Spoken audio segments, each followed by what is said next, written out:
Comparecencia de Pedro Sánchez en el Congreso para dar cuenta sobre el gran apagón que afectó a gran parte de España el pasado 28 de abril, así como para justificar el aumento en el gasto en defensa.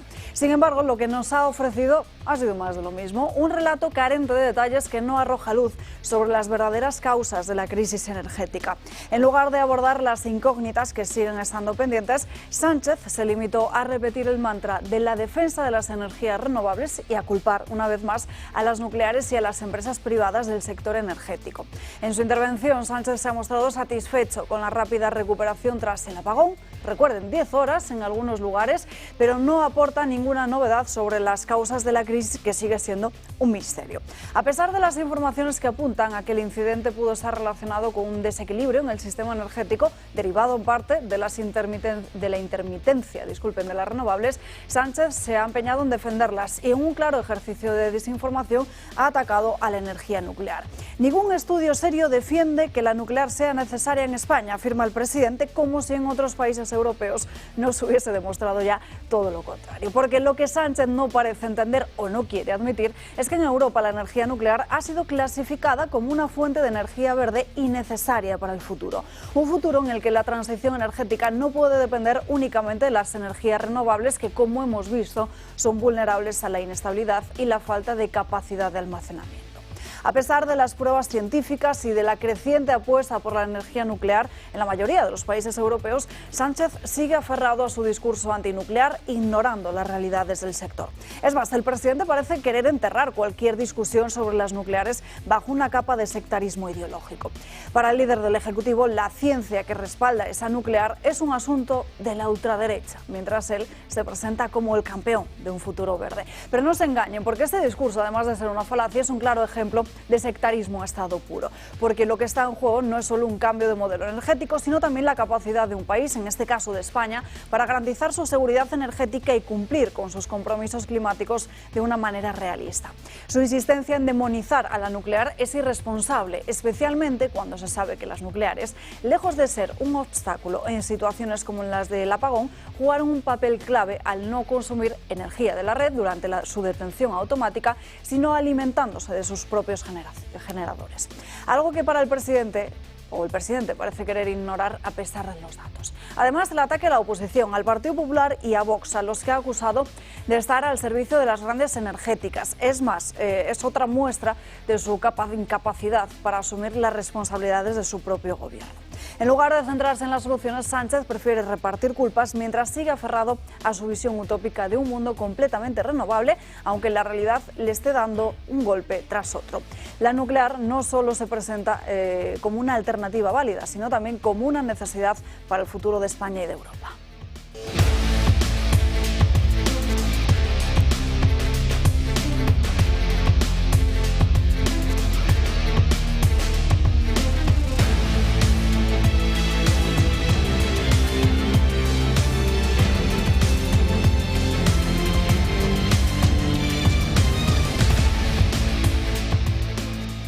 Muy buenos días, arrancamos este miércoles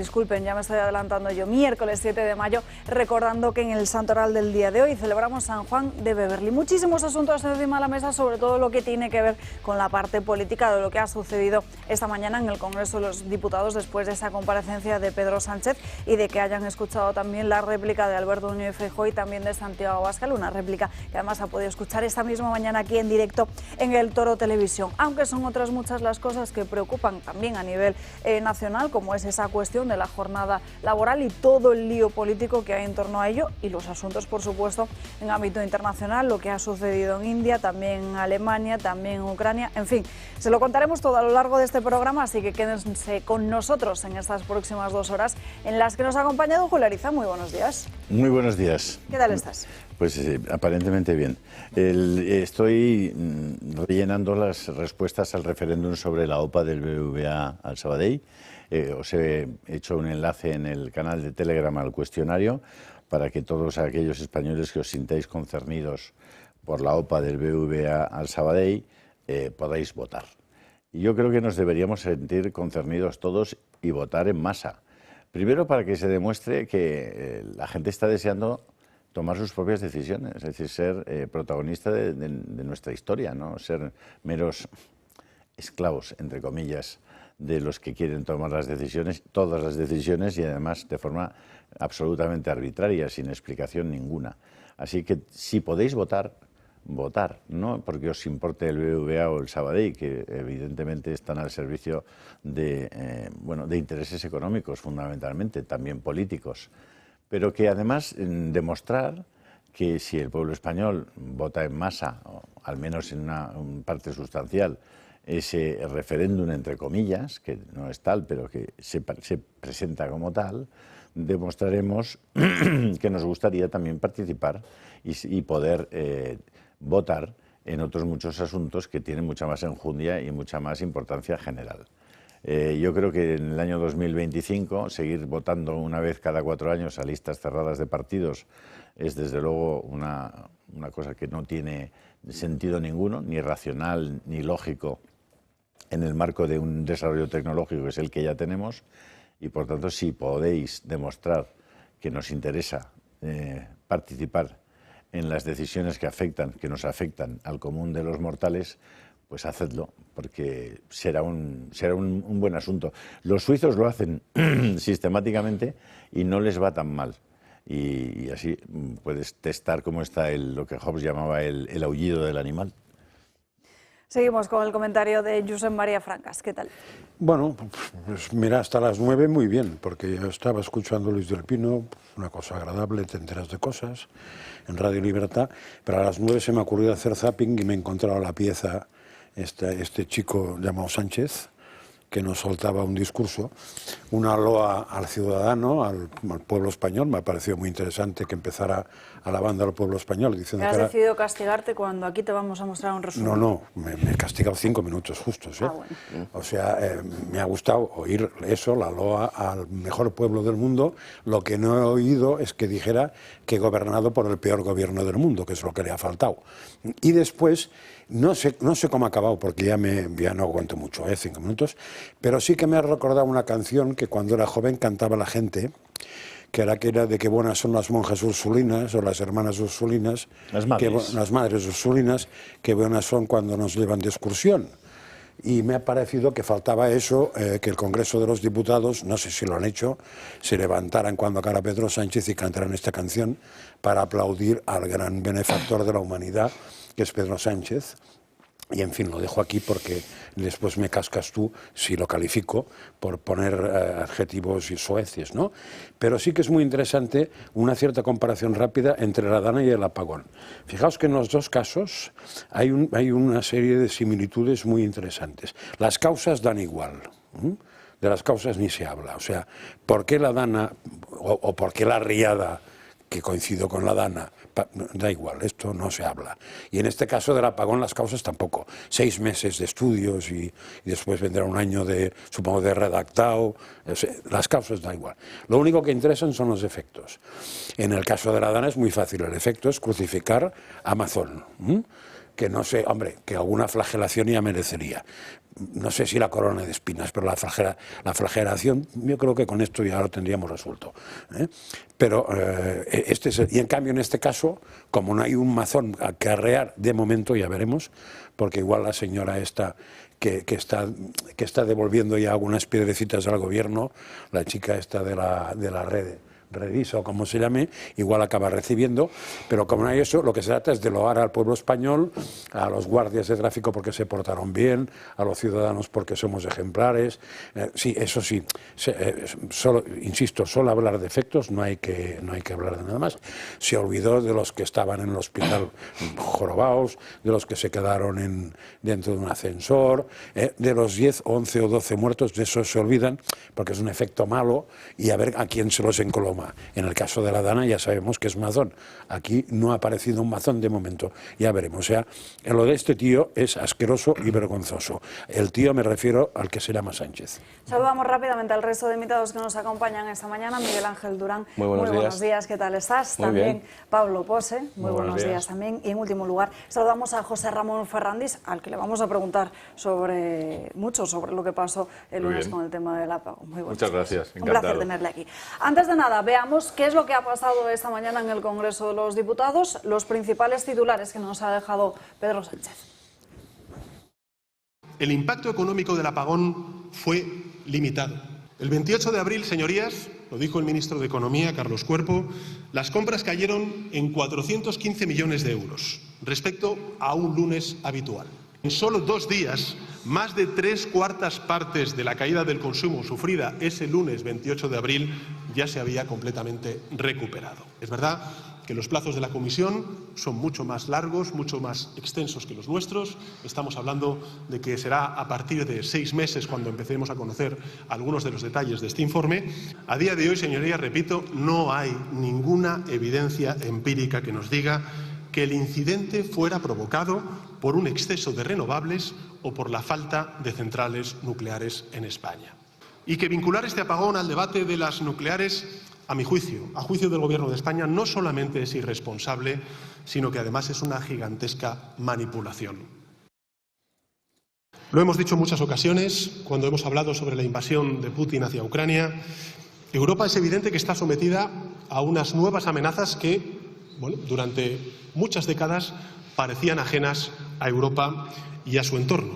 ¿Qué es lo que debe hacer España? Yo creo que lo que debe hacer España es, en línea y en coherencia con aumentar la seguridad de los ciudadanos y ciudadanas de nuestro país, neutralizar estas amenazas.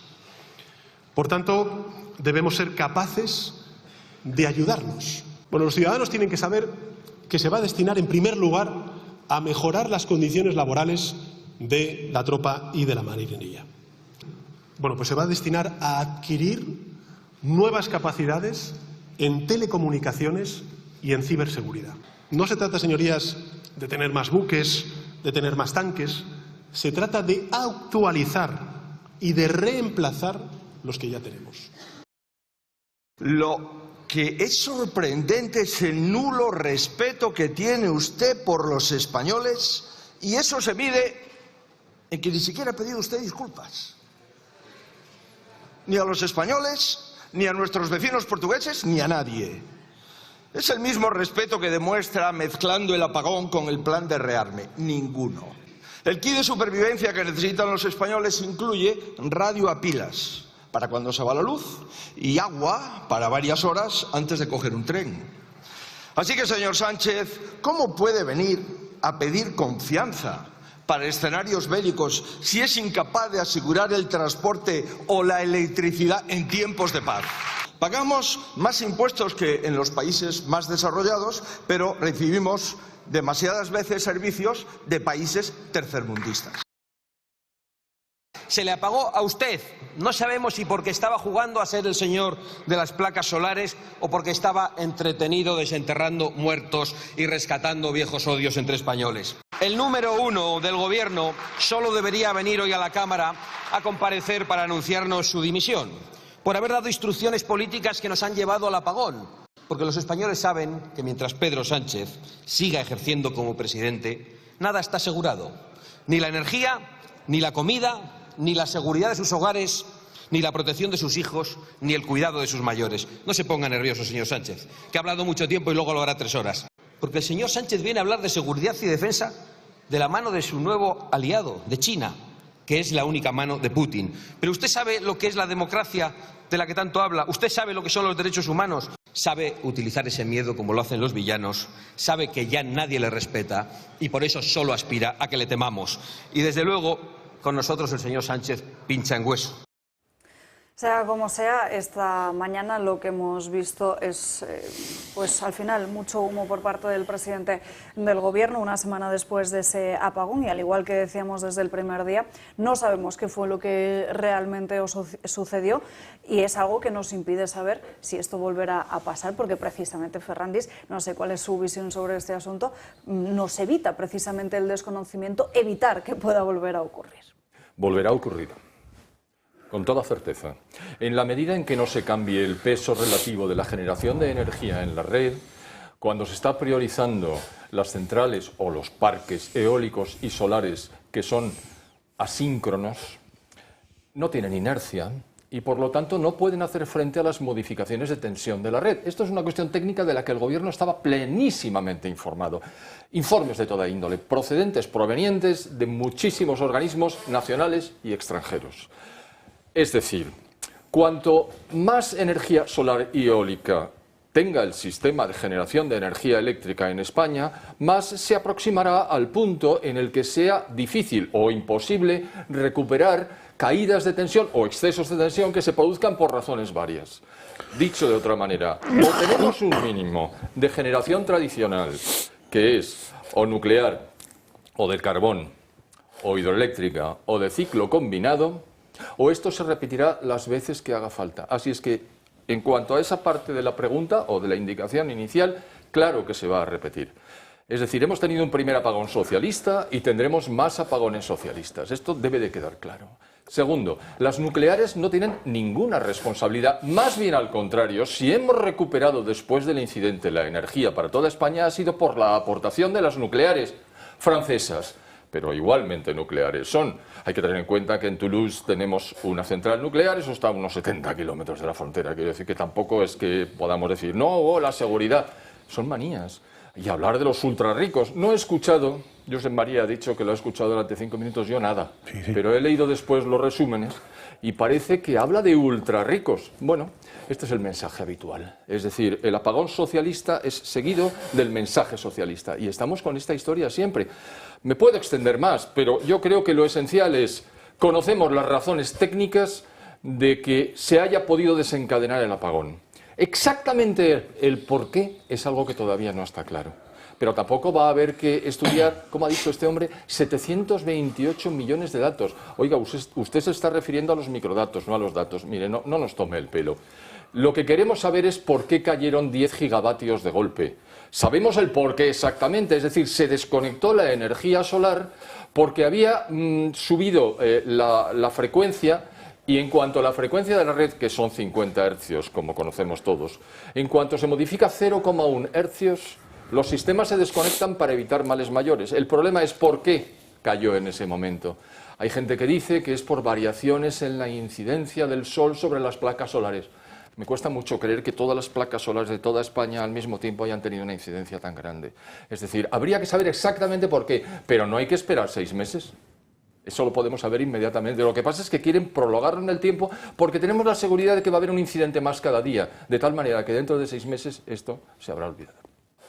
Pablo, que la semana pasada, un día después del apagón, estuvo ya con nosotros, como les decíamos entonces, Pablo, bueno, es diputado en la Asamblea de Madrid por el Partido Popular, pero además también ingeniero aeronáutico y coincide precisamente toda la información técnica que nos decías la semana pasada con lo que está asegurando Fernández. Totalmente, ¿no? Totalmente. Yo esta mañana he estado escuchando con mucha atención al presidente del Gobierno porque nos ha contado muchas mentiras. Yo lo que he visto es a un cuñado en una barra de un bar hablándonos sobre temas que no tienen ni idea de lo que está hablando.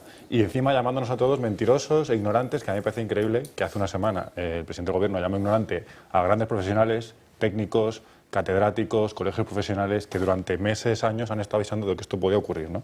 Yo me he apuntado, si queréis, hacemos un repaso rápido a las mentiras que ha apuntado esta mañana según le escuchaba, ¿no? Decía que esto no va de renovables o nuclear. Es que nadie está planteando eso. Aquí no estamos diciendo que hay una guerra entre la nuclear y la renovable y tenga que ser una u otra. Estamos diciendo que hay que llegar a un equilibrio que sea razonable entre ambas energías. Lo decía ayer justo precisamente la presidenta Isabel Díaz Ayuso diciendo que hay que encontrar ese equilibrio que dé estabilidad a la red. No quiere decir Sánchez nunca que la energía nuclear es estratégica. Esa es la palabra que no le vamos a escuchar nunca. ¿Por qué? Porque hoy ha ido a un parlamento a hablar sobre gasto militar.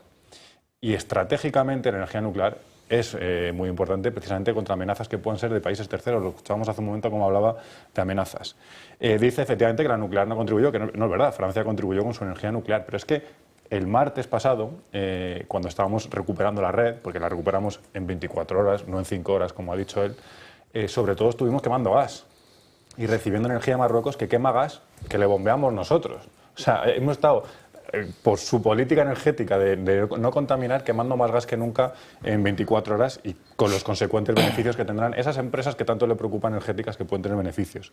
El sincronismo, lo ha dicho él mismo, ¿no? Dice el 50% de las placas fotovoltaicas no están preparadas para sincronizarse con la red, que es un reconocimiento de que puede haber una incidencia peligrosa.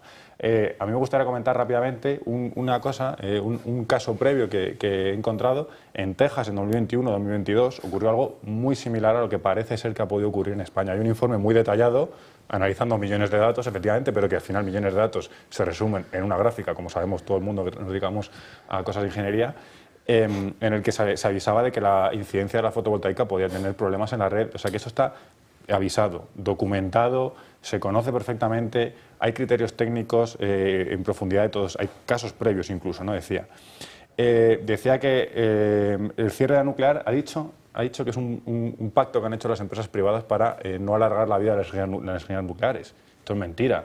Lo que ha hecho el gobierno socialista, efectivamente con políticas socialistas, ha sido incrementar los impuestos a la energía nuclear para que no tengan interés económico en pervivir. Hay que recordar que la energía nuclear es la única que paga la tasa Enresa, que es la que se hace cargo de su propio desmantelamiento. A lo mejor a los parques aerogeneradores, a las fotovoltaicas, habría que cobrarles su propio desmantelamiento, porque el día de mañana habrá que desmantelar aerogeneradores o parques fotovoltaicos y eso tiene un coste que las energías nucleares hacen cargo. Decía que ha puesto 3 criterios para que la energía nuclear, según él, tenga que continuar en España. Uno es que sea segura, que lo es. Ahora mismo en el mundo hay 139 reactores nucleares que están alargando su vida y se están construyendo 68 nuevos en Estados Unidos, Francia, Ucrania, India, Finlandia, Eslovaquia, China, Japón, Argentina, Brasil, Corea del Sur, Rusia, Pakistán, Bielorrusia, Emiratos Árabes Unidos y Taiwán, que yo creo que son países que tienen claro que la energía nuclear es segura. Ha dicho que tiene que ser rentable para los bolsillos españoles, que no lo paguen los españoles. Pues lo único que ha costado en este país la energía nuclear ha sido la moratoria nuclear que hicieron los socialistas. Y lo que se tiene calculado es que la energía nuclear va a bajar el precio de la electricidad. También ha dicho que tiene que garantizar el suministro, cosa que todo el mundo sabemos con criterios técnicos que va a ser así, es estable y síncrona. Y también ha querido decir algo así como que España se dedicaba antes a pagar el gas a las dictaduras arábigas. Bueno, ahora lo que estamos haciendo es venderles nuestros paneles fotovoltaicos. Desde hace ya más de 2 años, los paneles fotovoltaicos en España se están vendiendo a esos países a los que ahora quiere señalar. Yo, insisto, perdón por extenderme, pero lo que he visto es a un cuñado en una barra de un bar hablando de temas que no sabe y diciendo que nadie sabemos. Miguel Ángel. Bien, yo estoy completamente de acuerdo, pero yo querría señalar que a mí no entiendo cómo es posible que las compañías eléctricas, las más importantes de este sector, no planten cara ante este discurso tan simple, tan de cuñado, que el presidente está dando. Es decir, ha señalado, por ejemplo, que en Texas sucedió un apagón parecido a este. Pues a mí me resultaría interesante saber en cuánto tiempo se emitió este informe que determinó las causas, porque es que aquí parece ser que, por ejemplo, en el Parlamento hoy, en el Congreso hoy, la oposición ha criticado mucho al presidente y la política energética del gobierno, pero no entran, en las cuestiones, en las causas, en desacreditar por completo lo que esté diciendo Pedro Sánchez. Sánchez dice que tendrá una respuesta, un análisis detallado entre 3 y 6 meses. Por eso es que la cuestión está, y quería preguntarle, ¿la repetición va a ser en breve? Eso es lo que no se puede determinar. Claro, no se sabe exactamente el desencadenante, puede tener lugar o puede que no. Hemos estado a punto varias veces, porque se han comprobado caídas o alzas avisos en la frecuencia. Y entonces, cada vez que oscila 0,1 hercio, se desconectan las centrales para evitar males mayores, con lo cual, esta vez se han desconectado. ¿Por qué esta vez sí? Lo veremos. Lo veremos. Y por último, a mí me cuesta creer que el Partido Socialista y este gobierno apueste por las energías renovables en detrimento de las centrales nucleares por pura estrategia sobre cambio climático y demás historias. Aquí se tienen que estar forrando. Es decir, aquí probablemente si hubiera una investigación en condiciones saldrían determinadas contrataciones, determinados contratos, determinadas concesiones y dinero de por medio para los políticos. Porque yo no creo que por cuestiones ideológicas este señor esté montando y defendiendo todo lo que defiende. Yo por el puro sentido... Tú querías hablar. Sí, pero solo un comentario muy así, porque hay una noticia que no sé si la comentaremos después, de que en Italia han prohibido poner placas solares. Sí, a eso voy a ir, pero pues, será... No, pero es para poner que hay gente que manda que tiene sentido común. No es el caso de aquí. Bueno, sé que Julio igual se lanza a hablar sobre este asunto también de... No, simplemente quería decir que parece que no es razonable ante un problema, como es el problema de que España esté abastecida desde el punto de vista energético, eléctrico en este caso, que empiecen por destruir aquello que ya está funcionando. Claro. Dices, bueno, me tendrá usted que explicar, antes de tener resuelto la sustitución de lo que tenemos, no se cargue usted lo que tenemos. Primero porque es un coste. Es decir, usted está, evidentemente, mermando la capacidad de producción eléctrica. Es decir, usted está destruyendo centrales térmicas. Muy bien, no me puede dar usted ninguna explicación razonable a esa forma de proceder, puesto que en Alemania en este momento están construyendo centrales térmicas de carbón. En Alemania. Es que en China están construyendo centrales térmicas de carbón. Entonces, si no hay una razón, entre comillas, lógica, si no es razonable cargarse las centrales térmicas porque países perfectamente, homologables de nuestro entorno tienen esas centrales térmicas en funcionamiento e incluso están construyendo nuevas, dígame usted, lo primero, ¿por qué las destruye? Si usted no tiene todavía una solución que sea la generación de energía de forma estable, es decir, que usted me pueda garantizar, salvo una catástrofe, que funcionen, el sol está cuando está y donde está. El agua está cuando está y donde está. Os recuerdo que en el 2023 las famosas centrales hidroeléctricas, la producción de energía, creo que se llama hidráulica o hidroeléctrica, bajó de constituir el 20% del mix total de electricidad a constituir el 10%, porque hubo una sequía. Es decir, si la generación de energía hidroeléctrica depende de si hay agua o no, la solar es evidente de qué depende y la eólica también, tendremos que plantearnos seriamente lo que habéis dicho. Es decir, que primero tengamos la posibilidad de que en el caso de que haya muy poco sol, de que deje de haber agua y de que no se mueva el viento, vamos a seguir teniendo energía eléctrica porque querremos continuar con nuestros procesos industriales, querremos continuar en nuestras casas teniendo electricidad, disponiendo de aire acondicionado o de calefacción o de lo que queráis. Claro, cualquier otro planteamiento es ilógico, es irracional. Por tanto, tiene que tener motivaciones distintas a la razón o a la lógica. Entonces, yo creo que deberemos hacer entre todos un esfuerzo por saber qué hay detrás de un planteamiento que no es ni racional ni lógico. Porque, y si no, pues dejamos de pensar, es decir, nos entregamos al arbitrio de un dictador que haga lo que le salga de las bolas cuando quiera, con los efectos que sean, porque hay apagón, un montón de gente sufre el apagón, otro montón de gente se pone a bailar en las terrazas y no ha pasado nada, políticamente no ha pasado nada. Desde el punto de vista del respaldo que dan a la gente que es responsable de esa situación, no ha pasado nada. Entonces, yo creo que lo que sí está pasando es que no está pasando nada. Y ese es el peor de nuestros problemas. Totalmente de acuerdo. Son las 12:28. Enseguida nos vamos a la primera pausa de publicidad del día de hoy, pero antes, Julio Ariza comenzaba el programa del día de ayer anunciándoles a todos un sorteo.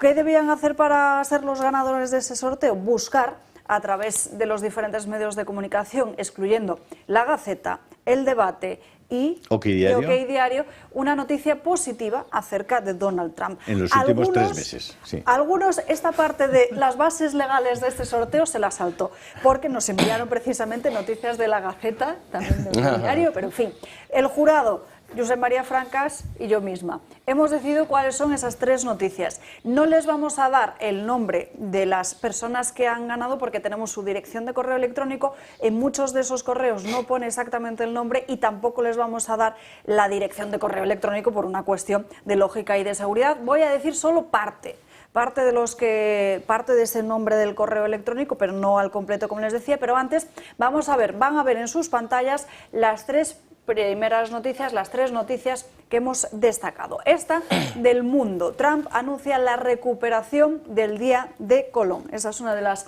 noticias que hemos catalogado como noticia positiva o reseñable acerca del presidente de Estados Unidos. Esta otra. Trump firmó 2 órdenes ejecutivas para impulsar la producción nacional de medicamentos y prohibir investigaciones que puedan causar otra pandemia. Y van a ver en sus pantallas la tercera y última de las noticias que ha llevado a uno de nuestros espectadores a ganarse un reloj del Toro Televisión. Es de una entrevista que le realizan a José Juan Ruiz del Cano, que se pregunta, ¿habrá que premiar a Trump? Según su opinión, parece que sí, porque está despertando la Europa que necesitamos. Los ganadores, Isideste, J. Beigbe y Femenchu. Sería parte de los correos electrónicos que han enviado estas tres noticias y a los que ya el Club de Amigos ya se está poniendo en contacto con ellos para hacerles llegar ese reloj del Toro Televisión. Pero había un cuarto reloj, Julio. Que era el sorteo entre aquellos que se dieron de alta en el canal de Telegram ayer y efectivamente hay un ganador. Que se llama Moisés Peñarrubia. Este sí que tiene nombre y apellidos y le pedimos que nos ponga o llame al teléfono de amigos y diga soy Moisés y para dar sus datos, o bien que nos ponga un correo electrónico y también conectaremos con él para enviarle el reloj. Y hoy vamos a repetir a todos los que os deis de alta en el canal de Telegram, volveremos a sortear un nuevo reloj del Club de Amigos como el que os mostramos ayer, no sé si lo teníamos por aquí, y si no os lo enseñamos después y haremos el sorteo para también animándoos a que os deis de alta en el canal de Telegram porque es una vía de estar informado de forma diferente, ¿no? con un criterio, digamos, un poquito más amplio en la visión de la realidad. Creemos que eso es uno de nuestros puntos fuertes, contar cosas que los demás probablemente conocen, pero no les interesa que la gente las conozca. Y en la medida en que la gente conoce más cosas, puede tener criterios más racionales para votar con verdadera libertad, porque la libertad sin información pues está muy complicada de ejercer. Pues Moisés Peñarrubias le pedimos, porque como es el ganador, entre las nuevas altas del canal de Telegram de Julio, como no tenemos ninguna forma de contactar con él, porque los que se dan de alta solo se puede ver el usuario y ningún tipo de otra información, le pedimos que llame ese número de teléfono que están viendo en sus pantallas, que es el 91 616 24 64, o escriba un correo electrónico a clubdeamigos@clubdeamigos.org, dándose a conocer y ya desde el club le envían ese reloj. Y aprovecho para decirles que como no vamos a tener por el momento subvenciones del Gobierno, ni de la Generalitat de Cataluña, bueno, ¿qué les voy a decir? Porque están ya repartidas y les han tocado a otros. Y nosotros tenemos que seguir renovando nuestros equipos para evitar tener problemas técnicos, renovando necesitamos por lo menos una mínima capacidad de inversión para poder dar un buen servicio televisivo y radiofónico. Les pedimos que nos apoyen. Es evidente que no les vamos a pedir grandes sumas y desde luego no se lo vamos a pedir a nadie que tenga dificultades para llegar a fin de mes. Pero si no se encuentra usted en ninguna de esas dos posiciones, sí que le pedimos que dedique un poquito de sus ingresos, de sus ahorros, a apoyar a esta televisión porque constituye un elemento importante para que podamos seguir viviendo en libertad. La verdad es que nosotros vamos a seguir apostando por echar para atrás todo lo que han hecho los gobiernos sociocomunistas de todos los partidos que han gobernado en el pasado. Y en esa línea, en esa misma medida, saben ustedes que vamos a tener todos los inconvenientes para que podamos seguir adelante, porque como apostamos por todo aquello que constituye una verdadera libertad, en el resto de medios no van a encontrar mucho interés ni mucho entusiasmo por esa misma cuestión. Así que si ustedes pueden, o bien vía donativos específicos, les daremos las cuentas corrientes en las que lo pueden hacer, o bien dándose de alta en el Club de Amigos, pues yo creo que la sociedad que les rodea mejorará y cambiará. Y desde luego nosotros se lo vamos a agradecer. Insisto, sé que soy muy pesada todos los días diciéndoles lo mismo, pero es que es lo más fácil. Si quieren hacer esa donación puntual con su móvil, una foto a la pantalla a los 2 números de cuenta. Si no pueden hacer esa foto, lo mejor, que llamen al club de amigos si no pueden apuntar rápidamente los números, así también evitan cualquier tipo de error. Pueden llamar al club de amigos. Sí, llamando además lo pueden hacer vía tarjeta de crédito. Eso es. Eso una es, transferencia. que ustedes prefieran. Sí, 91 616 2464. Perdón, además, estas aportaciones o donaciones tienen su correspondiente bonificación fiscal, es decir, las deducciones fiscales que en la declaración de la renta pues pueden disfrutar, que son relevantes, hasta los 150 euros prácticamente lo comido por lo servido. Casi solamente el coste serían 50 porque el resto sería deducción, anualmente hablando, O sea que si ustedes dan un donativo de 250 euros, lo que les va a costar de verdad 50. Eso es.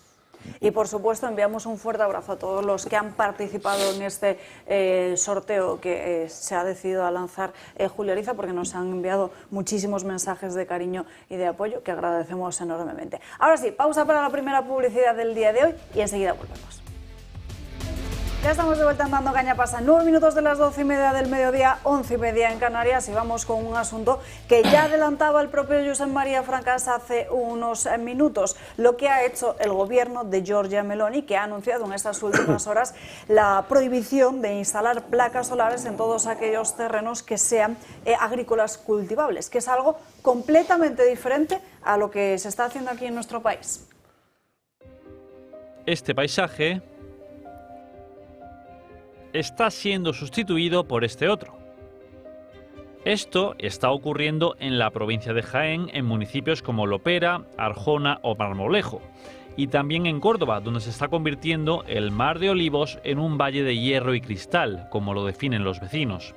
Especialmente sangrante si tenemos en cuenta que el paisaje fue propuesto como Patrimonio Mundial de la UNESCO. Pues bien, allí se va a producir una expropiación forzosa de tierras y la tala de unos 100.000 olivos para la construcción de megaplantas solares.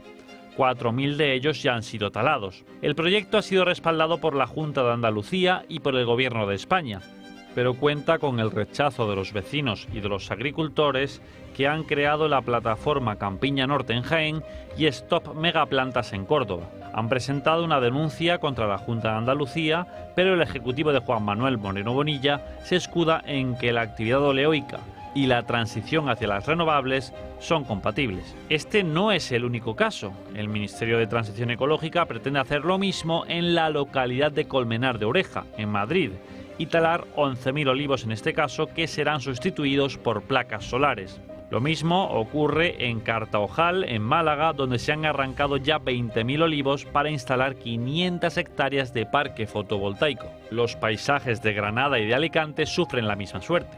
Este tipo de operación se lleva a cabo también en comunidades autónomas como Castilla-La Mancha y Extremadura, que concentran la mitad de estos parques. Así, según el Ministerio de Agricultura, a fecha de 2022, 2.600 hectáreas de olivar ya habían sido reemplazadas por parques de energías renovables. El reemplazo es mucho mayor si hablamos de cultivos de cereal, 8.206 hectáreas, o de girasol, 3.941. Además, la implantación de los paneles crece a un ritmo anual del 20%. El impacto patrimonial y económico para la España rural es notable. Bueno, en Italia lo que sí que se va a permitir es que en algunos de esos terrenos agrícolas cultivables se instalen unos paneles solares, que es lo que viene a llamarse como energía agrovoltaica. Es decir, que se permita también ese uso como un terreno simultáneo para los cultivos. Es decir, estamos hablando de unos terrenos que permiten el uso del mismo para el cultivo, al margen de que esas placas estén instaladas a una altura mínima de 2 metros del suelo. Francamente, yo lo que tengo es una pregunta. ¿Las placas solares necesitan agua? Pregunto. Porque Y ahora no. No sé qué dirán los expertos en la Es mesa. retórica, es una superficie, claro, pero me suena que no necesitan agua. Sí, Lo digo para porque limpiarlos, sí. Sí, y sobre todo en la fábrica, cuando los fabrican también. Pero lo digo porque cuando tuve que venir a Madrid a ganarme los garbanzos, estuve una temporada en que iba mucho de Madrid, claro, vivía en Barcelona y trabajaba en Madrid, concretamente aquí. Y entonces venía en coche muchas veces, ¿no? El lunes y volvía el viernes y cosas de esas. A veces en avión, que nunca conseguí que un avión fuera puntual, también lo diré, estoy hablando de hace 25 años, ¿eh? Pero en coche sí. Y me acuerdo pasar por Zaragoza y La Muela. Sí, bueno, en la Muela había lo que había, pero de la Muela a muchos kilómetros era como un desierto, páramo y tal, que no había una puñetera gota de agua, Sigue y por igual, tanto, supongo que sigue Sí, igual. se llaman No los había ni un monegros. olivo, sí, exacto, los monegros, ¿eh? Que no eran negros, eran más bien marrones, ¿no? Pero no serían los momarrones. Pero eran kilómetros y kilómetros y kilómetros, y yo decía, hombre, aquí placas solares habría que caben la tira, porque además el terreno era yermo por no tener agua y por tener un sol del carajo, o sea, ahí en fin, te quemas, Sí, sí. puedes hacer tortillas en tu piel, ¿no? Y ahora mismo me parece que tampoco hay muchas placas ahí. No lo sé. Entonces no acabo de entender por qué ahí no, y donde hay agua y vegetales sí. Es una cosa que no. Como biólogo no lo acabo de entender. También es verdad que como hice zoología y no botánica, igual por eso me pierdo. Pues el profesor Ferrandi seguro que, Yo es que tiene una respuesta para hace Francás. mucho tiempo que me he planteado cómo es posible que cometan tantísimos errores. ¿Cómo es posible que quieran arrancar olivos, centenarios o no, en funcionamiento, en producción? ¿Cómo es posible que estén destruyendo la agricultura si se está pretendiendo mejorar la condición de los españoles? Y es que el supuesto de partida era erróneo. No están pretendiendo mejorar la condición de los españoles, están pretendiendo destruirlo. No ya solo la organización social, sino también la institucional y la política. Y cuando uno parte de un elemento como ese, es decir, vamos a ver, ¿están haciendo esto realmente para destruir, para cambiar los esquemas, para profundizar en la destrucción que está auspiciada por Naciones Unidas a través de la Agenda 2030 y antes también? Entonces, cuando asumes ese postulado de partida, lo entiendes todo. Todo cuadra. De la otra manera no cuadra nada. Por lo tanto, yo creo que hay un problema de enfoque. Puesto que lo quieren destruir, lo van a hacer. O sea, que no se trata de que sean tontos, sino que son malvados. Exacto. Pero te vas dando cuenta de lo que decía mi abuela y, ay, hijo mío, no somos nada. Es que no somos nada. Ya. Es que tenemos una civilización que depende de que venga un tipo con un hacha y que corte un cable. Es que eso nos pasa con los trenes, nos pasa con los aviones, nos pasa con todo. Sí. O sea, somos capaces de pasar del 2025 al cuaternario en unas décimas de segundo. Pero el cuaternario es en medios. Y estamos hablando de un momento en el que, 10 horas de apagón. Imaginad que en vez de 10 horas de apagón, tenemos un mes de apagón. Todo llegará. Es decir, con un mes de apagón, decidme qué rayos hacemos con nuestra civilización. ¿Cómo logramos construir una sociedad desde cero? Porque todo lo que tenemos depende de un golpe de hacha en un cable. Pero en el cuaternario no, porque el cuaternario las familias o los tribus tenían ahí sus plantaciones, sus vaquitas, sus todo eso y no tenían luz. Por favor, avísame cuándo va a pasar esto, porque yo no estoy preparado. Yo tampoco. ¿No tienes el kit? Y tú No tengo viajando, el kit. y tú viajando ya verás dónde te Miguel quedas. Ángel ha hecho lo mismo que todos los españoles seguramente, que Sí. sea elaborar la lista y no comprar No comprar absolutamente nada. nada. No, ni siquiera la lista. Tipo muy ¿Pero a ti no liado. te sorprendió, Miguel Ángel, que un mes antes saliera una señora de la Comisión Sí. Europea y dijera, oye, por si hubiera un apagón o algo raro, Absolutamente. ir comprando este kit, y además lo describió perfectamente, para 72 horas. Sí. Por eso yo cuando llegó el apagón pensé, Mira. Con 3 días. Ojo que nos han avisado. Claro, yo no me había comprado tampoco Bueno, el y kit. que 6 días antes, que es la información que cuenta hoy El Mundo, se registraron ya algunas incidencias en Red Eléctrica. Sí. Además de todos esos informes que desde Red Eléctrica avisaban de que esto podía suceder, incluso desde el propio ministerio. Pero ¿os imagináis a alguien que pudiera ser nuestro enemigo militarmente hablando, no? Absoluto. Que ve cómo estamos. Dice, estos me los cepillo, vamos, con un impulser de estos electromagnéticos que Es trae aquí más. un tío dentro del maletero de un coche y lo pone cerca de no sé qué subestación y te ha apagado el país. Da igual, nos destruimos solos. Es que no necesitamos enemigos, lo tenemos dentro. Es un poco terrible. Pero de todas maneras, las sociedades, cuanto más avanzadas tecnológicamente y más complejas estructuralmente, son más sensibles resultan a pequeñas incidencias que pueden tener efectos enormes. Lo que decía el cuaternario, efectivamente, salvo que les agredieran y los destrozaran, ellos tenían autonomía. Nosotros dependemos extraordinariamente. Pero vamos un poco más allá y te doy el de ahora mismo esto. Estamos hablando, y lo mencionaba en la presentación que hizo del plan nuclear Milei hace 4 o 5 meses. Hizo una comparecencia de prensa diciendo que estaban ya construyendo lo que eran mini centrales nucleares, ¿no? Que además Argentina tiene, por lo visto, una tecnología muy buena y muy reputada en ese tema, ¿no? Y explicaba una cosa a Milei que todo el mundo sabe, o aparentemente, o quizás no lo recuerdan, pero que es que el futuro de nuestro mundo va por la IA. Yo no sé si es anti-Jesus, como dicen algunos, o inteligencia artificial. Es decir, y que si el futuro va por la IA, va hacia una multiplicación por infinito del consumo de energía. Por infinito. Es decir, aquí están planteando en muchas comunidades autónomas el ser sedes, el tener en la práctica localizados grandes parques de, ¿cómo se llaman? Centrales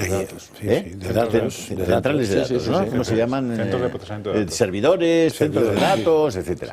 Esos centros de datos tienen un consumo eléctrico enorme. Bueno, para que os hagáis una idea, los servidores que tiene Amazon consumen el 4% de toda la energía eléctrica que se consume en el mundo. Solo los necesitan una central nuclear cada uno, pequeñita. Con la actual computación, es decir, imaginemos que se pone en marcha la computación cuántica. Que es exponencial. Bueno, entonces, la necesidad de electricidad es que no la podemos imaginar. Lo explicaba Milei muy bien, además, que sí salió a explicar este tema y parece que se lo ha estudiado y se lo conoce. Este otro que tenemos nosotros aquí, que es un castigo divino, una de las 7 plagas, yo creo que la acumula las 7. Es decir, lo que no nos explica es, dentro de 5 años, cómo vamos a hacer si hay sequía, no sale mucho el sol y no hay viento. Y encima hemos multiplicado por 25 en las necesidades de consumo eléctrico. Pues que no se pondrá, no se pondrá ninguna central de datos. No, si las van a poner. No tendrá energía para hacerlo. No funcionarán. O ponen una mini central nuclear al lado. Si hay empresas que ya están, las que están queriendo comprar terrenos para poner esta central de datos, han dicho que España es ideal, pero solo es posible si le dejan poner una mini central nuclear al lado, para tener autoconsumo, porque si no, no se fían. Porque claro, un apagón de esos se va todo al carajo. Bueno, pues con este planteamiento que ha hecho el Pedro Sánchez hoy, nada. Olvídate el futuro. Por eso, nada. O sea, no, perdona. Pero ha hablado de futuro, ¿eh? Ha hablado de que el futuro en España era lo cuántico y la inteligencia artificial, de lo cual estábamos muy bien preparados, ha dicho. Pero si no tenemos luz. No, pero está coldo en ello, no te preocupes. Explícalo. Y la sobrina. Paradores. Y la señora. La sobrina. Vamos a ir al grano, que si no... Sí. Eso es. A ver, yo quería señalar la contradicción existente, y esto lo va a ver todo el mundo, que consiste que estamos en una sociedad en la que, por razones ecológicas o de ecologismo, no te permiten limpiar los lechos de los barrancos por los ríos, en relación con de los ríos, y eso trae como consecuencias pues lo que ha ocurrido en Valencia con la Dana y demás. Y sin embargo, a la vez, talan, matan 100.000 olivos. A mi juicio eso es un crimen. Y lo que no entiendo es ¿dónde están las asociaciones y partidos verdes y ecologistas que no están en la manifestación del 1 de mayo? Ahí está. Y por otra parte, sinceramente, oye, el PP... En otra manifestación. En otra manifestación, oiga, que lo están haciendo en su casa, que están haciéndolo en Andalucía. Jaén. Oigan, después nos hablan sobre si no existe un bipartidismo asfixiante para esta sociedad. Oigan, sean coherentes. Andaluces olivos, de Jaén, aceituneros altivos. Claro, es decir, oiga, y sobre todo... ¿De quién son esos olivos? Y lo que no los levantó la nada. Pero no hay otro lugar donde no existan olivos para hacer estas cosas. Sí, los monegros, casi todo. Es más, las Lourdes me suena, también había por ahí abajo, Y en Almería no te digo dónde hay zonas desérticas en Almería, ¿eh? Que no sale una amapola ahí. Y a ti no se te ocurra, Ni una si margarita. vas por un bosque, tocar una plantita que no conozcas, porque te cae una multa que es increíble, ¿eh? Son las 12:53. Última valoración de este asunto de POS y nos vamos a publicidad. Pues iba a decir rápidamente que estamos hablando de cuestiones que yo creo que son complejas, lo estamos comentando, hay muchos puntos de vista.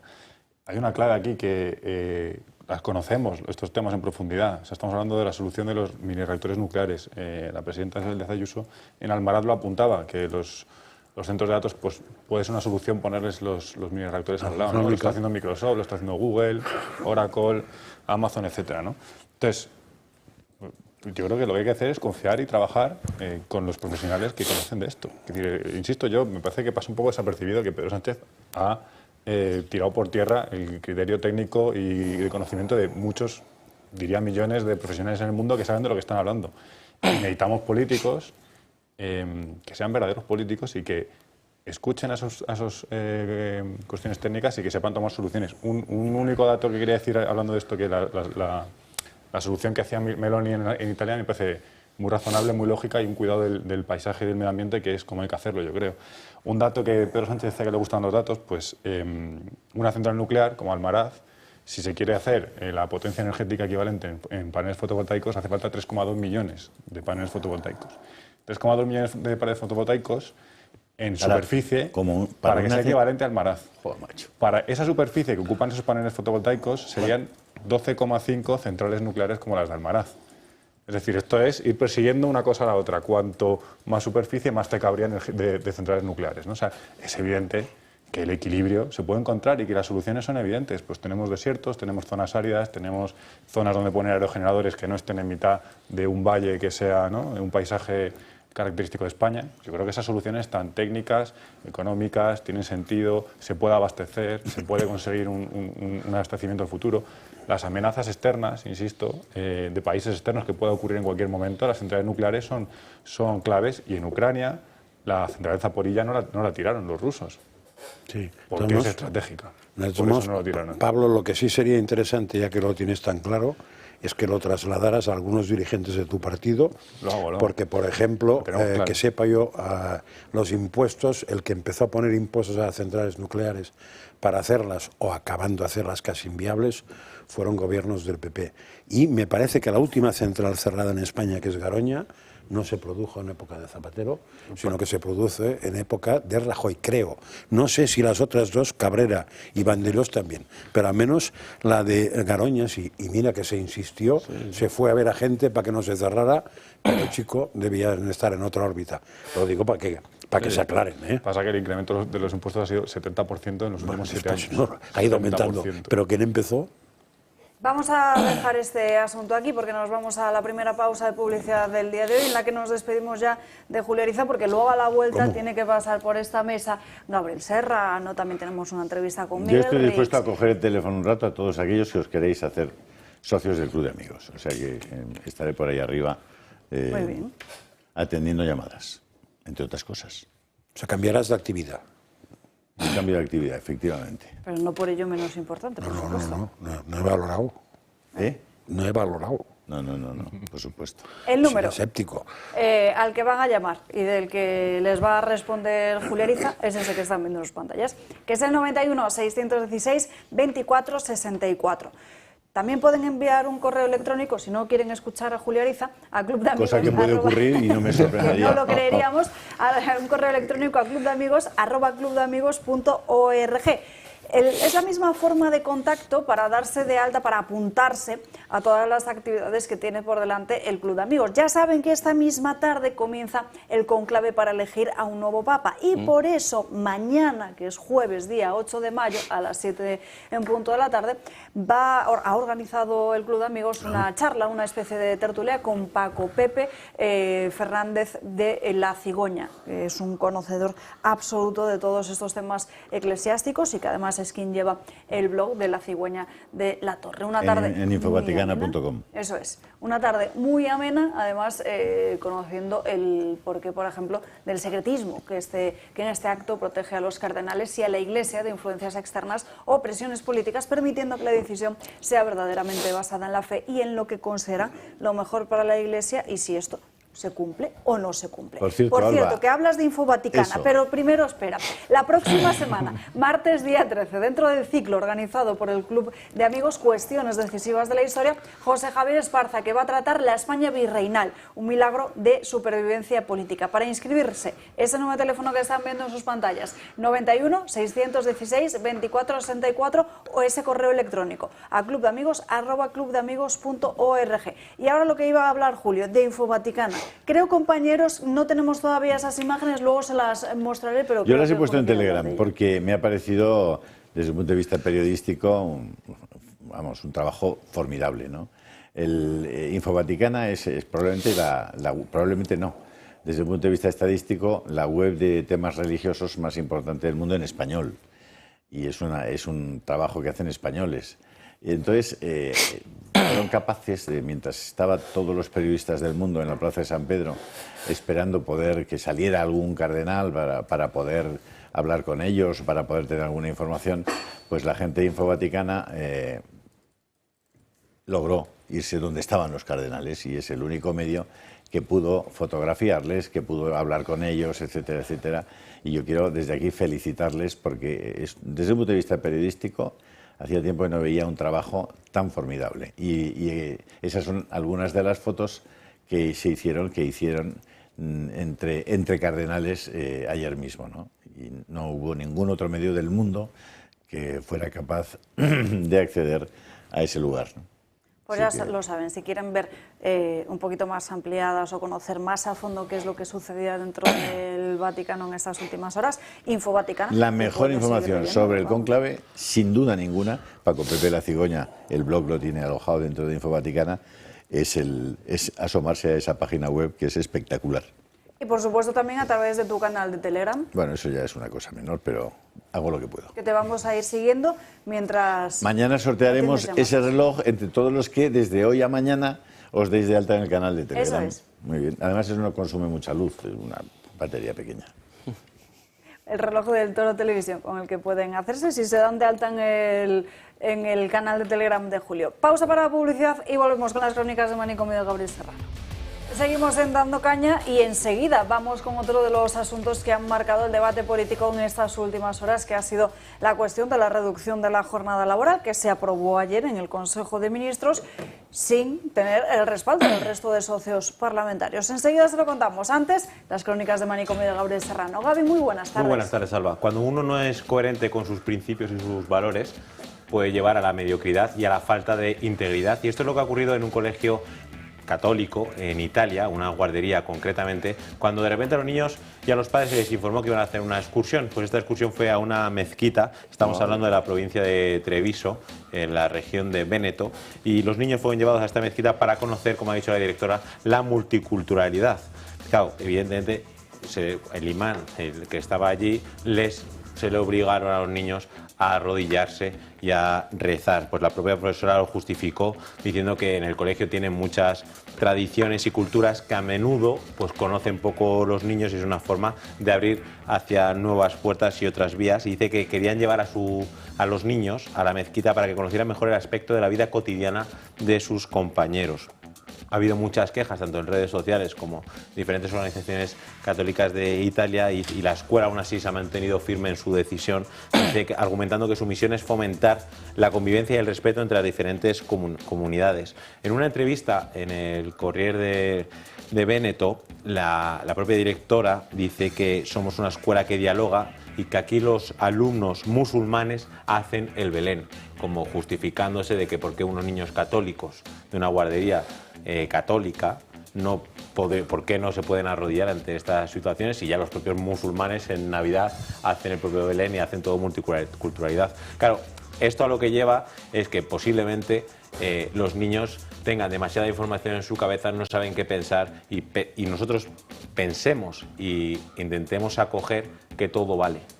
Y en este sentido es una de las situaciones que puede producir ese caos interno ante los niños y sobre todo cuando un colegio dice ser católico y te dan estas explicaciones, ¿dónde está la propia integridad? Aquí no estamos hablando de que no haya musulmanes en la escuela, sino que arrodillarse ante estos hechos y justificarlo de esta manera yo creo que es el modo en el que todo ha sido un poco criticado.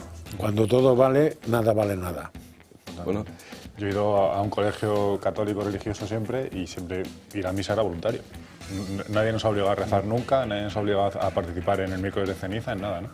Yo creo que aquí este es un tema fundamental en la educación que nos vamos a enfrentar a ello en España y que la solución la tenemos en la Constitución, que es la libertad religiosa. Oye, quien quiera ir a una mezquita a profesar su fe, que lo haga. Quien quiera ir a una iglesia, que lo haga. Pero obligar a nadie a hacer nada, me parece... Además, sería interesante conocer qué ocurriría si en lugar de visitar una mezquita, ahora esta misma clase fuese a visitar una iglesia cristiana, católica, y qué decisión tomarían los padres de hijos musulmanes. ¿Les permitirían ir a esa excursión? Yo creo que no. Y he visitado mezquitas y no me he arrodillado nunca. Y he visitado bastantes, ¿eh? Ya, pero no te bueno, bastantes tampoco, pero no te correcto eso. Y no tienes a nadie que no te obligan a hacerlo. O sea, he entrado para visitarla, para verla. Por ejemplo, me acuerdo en Estambul, en varias de Estambul, y no he entrado sin problema. Al ver la fotografía me ha dado la sensación de que era un viaje al futuro de Europa.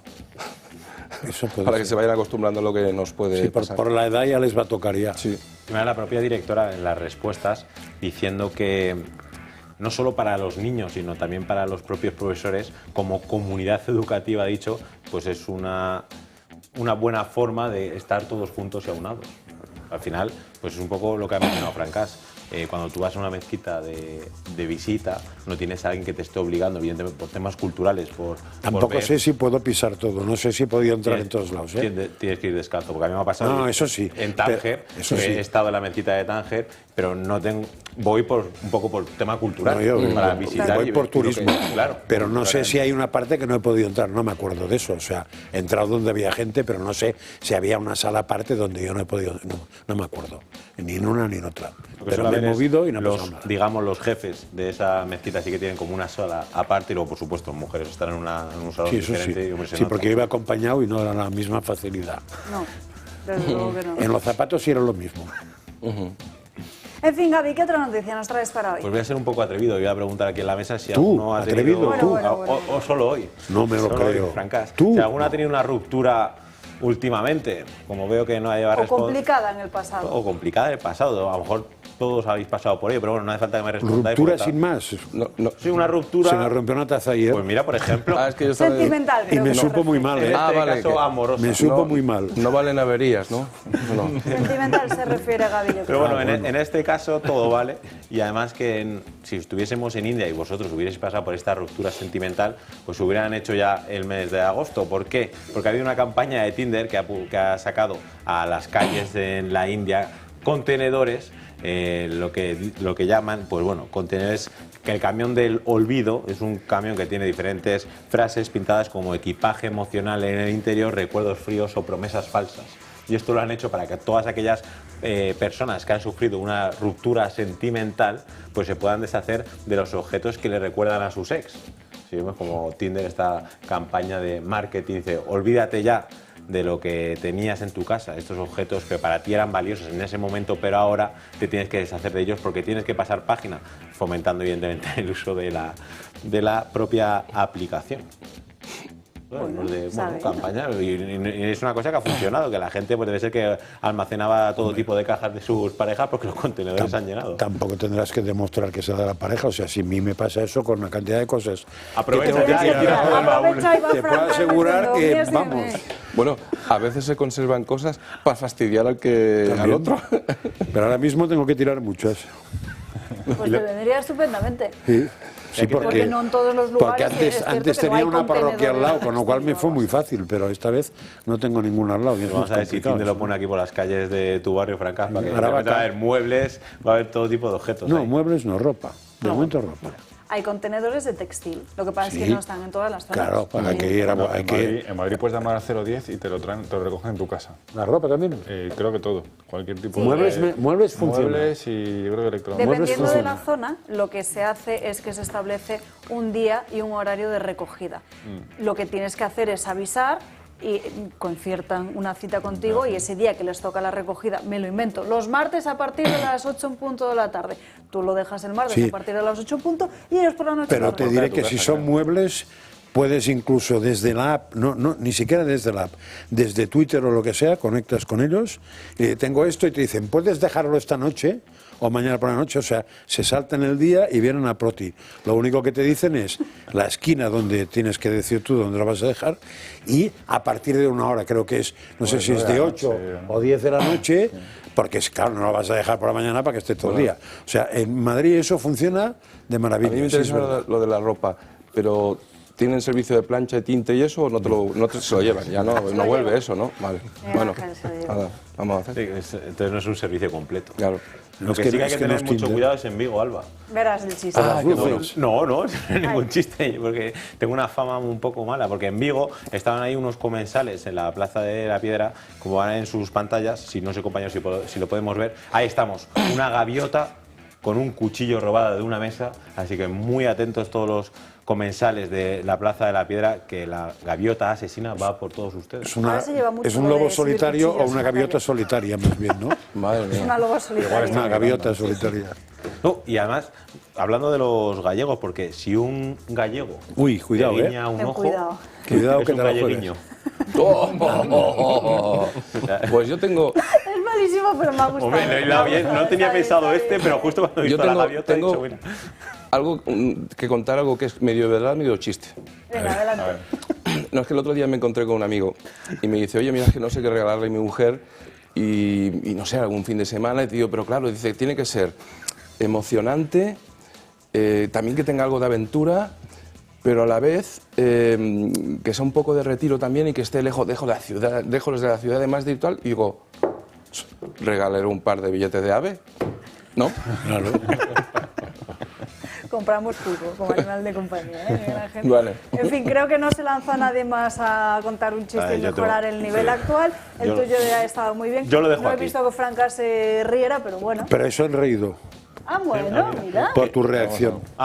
Qué bonito gesto por tu parte, Franca, la verdad. Te lo agradezco. No, por eso te lo agradezco. El chiste busca reacciones, ¿no? Formas parte del programa. Entonces te puede alegrar la reacción o el chiste. Pues es el mismo. A mí me alegra siempre que vengo y te veo. Por eso. Y yo ni te cuento. Después de este momento de peloteo conjunto, Javi, gracias por estas crónicas de Manicomio.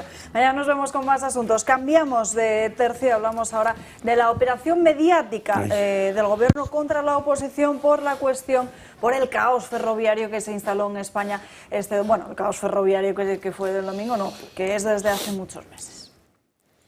El gobierno lo tenía claro. En un principio tachó de sabotaje el robo de cobre que provocó el colapso ferroviario. Ahora modulan el mensaje y aseguran que no descartan ninguna hipótesis. Que en este momento no descartamos ninguna hipótesis porque hay abierta una investigación por parte de la Guardia Civil, que había una clara voluntad, evidentemente, de hacer daño. Sumar, que en un principio también compró la tesis del sabotaje, ahora se desmarca de esta postura. Por tanto, también pido principio de prudencia. Soy abogada en ejercicio y hasta que se exploran y se investiga lo que hay, desde luego no voy a decir nada. Mientras, la oposición sigue firme en sus críticas al Ejecutivo. La conspiración está en la imaginación del Gobierno. Para Feijóo no es un incidente aislado, sino una forma de gobernar. El caos ferroviario del domingo y del lunes no es un incidente aislado. En mi opinión, es una forma de gobernar. En cualquier país europeo, hoy habría dimitido alguien. Vox exige responsabilidades y pone el foco en Óscar Puente. Tampoco lo hace el ministro Óscar Puente, el matón a sueldo del Gobierno al frente de una red ferroviaria que no funciona. La postura y la hipótesis del sabotaje que adoptó el Ejecutivo de Sánchez a primera hora del lunes tenía un claro objetivo: iniciar una operación mediática en contra de la oposición. Según revela The Objective, Moncloa y Ferraz enviaron a sus dirigentes un WhatsApp con el argumentario que debían seguir para culpar a la derecha del apagón y de los sabotajes del AVE.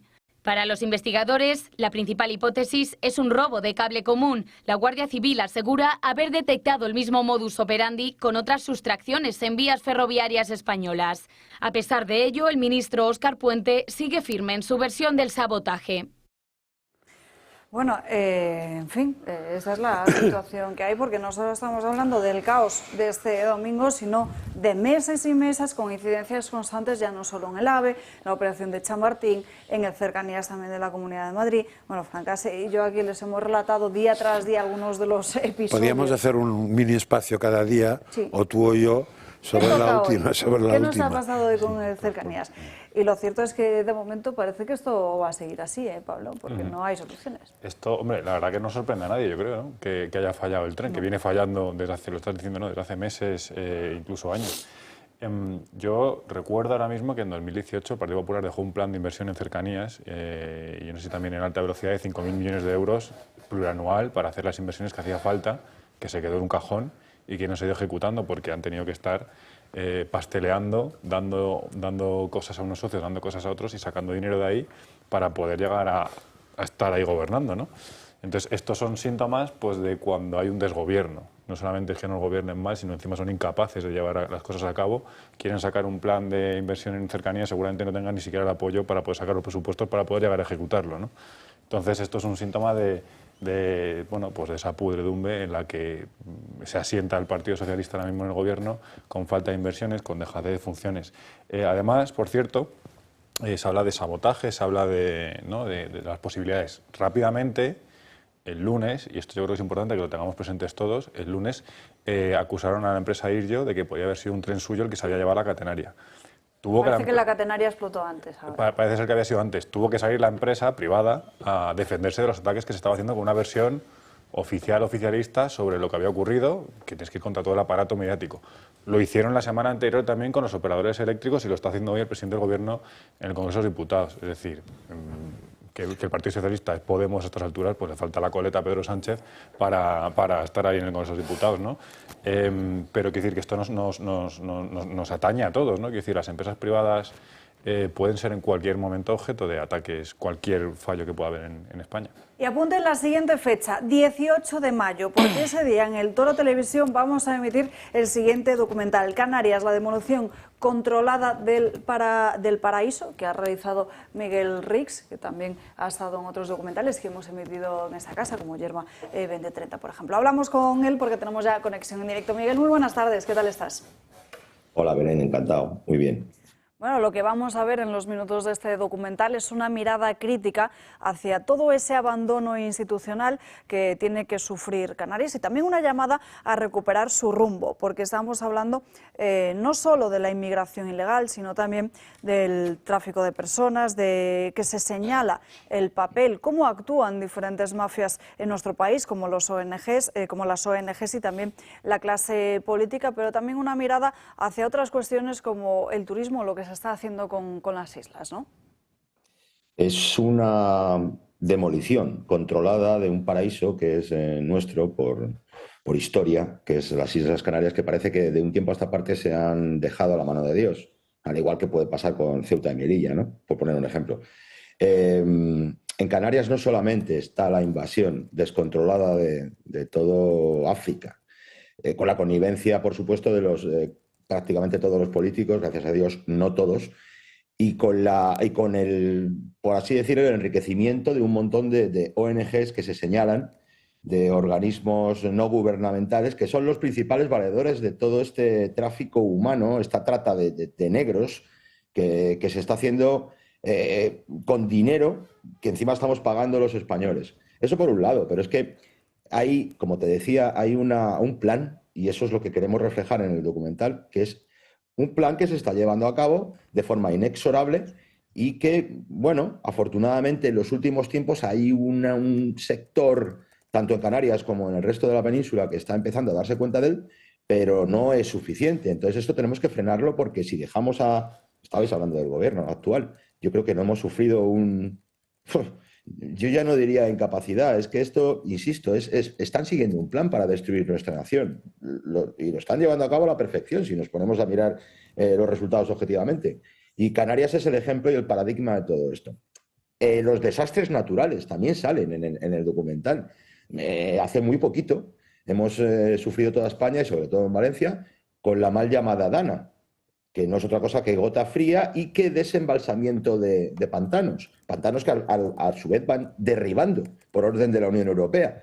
Todo esto está hecho con un propósito. Y luego si le unimos lo último que acabas de decir, que es esa turismofobia, porque si Canarias tiene a día de hoy alguna gallina de los huevos de oro, es el turismo. Y estos, permíteme, imbéciles, quieren acabar también con esa gallina. Entonces, ¿qué plan están proponiendo? Vamos a profundizar en todo esto.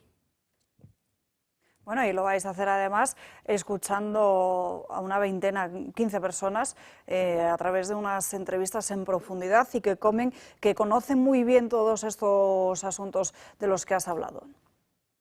Sí, bueno, se da el caso además de que es muy transversal todo el elenco de personajes que son entrevistados. Tenemos desde un ex policía hasta un trabajador social que precisamente viene de una ideología muy de izquierdas. Y él mismo te está diciendo que esto es insostenible, que no podemos permitir esta inmigración. También hacemos algo que es incómodo y políticamente incorrectísimo, que distinguimos, no nosotros, los realizadores del documental, sino los propios entrevistados, distinguimos dos clases de inmigración. Porque si bien a la península llega todo el mogollón de todo lo que va entrando en Canarias, que luego se reparte, porque ese es el plan, para, Dios no lo quiera, para acabar como Francia, que yo creo que ahora mismo tiene un problema que es irreversible, una sustitución poblacional que habría que cogerla desde la raíz, porque a ver qué haces allí, ¿no? Pues aquí en España se pretende lo mismo. Pero, insisto, un trabajador social que lleva, me puedo equivocar, en el docu está, pero más de 15 años trabajando precisamente enseñando español, posibilitando que los inmigrantes se amolden a nuestra sociedad, cosa que es muy difícil. Y él te distingue la inmigración subsahariana, que bueno, malos y buenos hay en todas partes, nosotros en España igual, en todas las poblaciones, pero hay un sector muy grande de gente que viene del África subsahariana a intentar trabajar, engañados o no por ese efecto llamada, eso podríamos hablarlo largo y tendido, pero luego tiene la inmigración magrebí, en concreto la marroquí. ¿De qué están huyendo en Marruecos? Cuando Marruecos es un país que hace lobby en la Unión Europea para competir ilegalmente con nuestra agricultura, con nuestra ganadería, cuando aquí nos imponen el timo cambiático una y otra vez desmantelando. Aquí en Asturias se han desmantelado, yo no sé, las centrales térmicas, con el apagón este famoso estamos echándolas en falta, centrales de ciclo combinado que no es que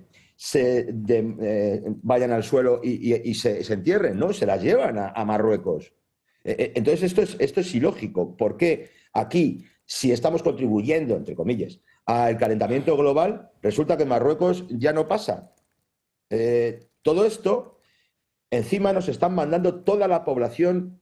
Hay teorías, yo ahí no me puedo meter, pero por ejemplo Rubén Pulido habla de que están liberando presos de cárceles y nos los están enviando. En el documental sale una parte en la que se ve Canarias, nuestras queridísimas Islas Canarias, ese paraíso turístico hace muy poquito, la playa de las Canteras, que lo conocerán la gente que haya ido a Canarias y que esté viendo esto, la playa de las Canteras es emblemática en la ciudad de Las Palmas de Gran Canaria. Bueno, pues yo invito a todo el mundo que pasee por allí por la noche. Eso parece Marrakech, parece una ciudad marroquí, con todo lo que ello conlleva. Que es aquí no se habla de racismo, se habla de que tienen una cultura en la que, por ejemplo, tú, Belén, tendrías que ir con un velo. No creo que te apeteciera. Alba, Miguel, por cierto, que aparte de esta... Alba. No te preocupes, Miguel. Aparte de este documental que forma parte de una batalla cultural que es necesario ofrecer, es necesaria en nuestro país, también dentro de esa misma batalla comienza ahora una gira con una banda que tienes, la banda familiar por toda España, haciendo rock fusionado con muchos estilos, pero lo importante es que tiene una línea patriótica y anti-woke, ¿no? Sí, discúlpame que yo no sé por qué te pensaba que eras Belén. No pasa nada. Tengo un lío de nombres. A ver, esto forma parte de una batalla cultural visceral contra todo este wokismo que nos están queriendo implantar. Lo más vistoso es la Agenda 2030, ya todos hoy día ya sabemos de qué va esto.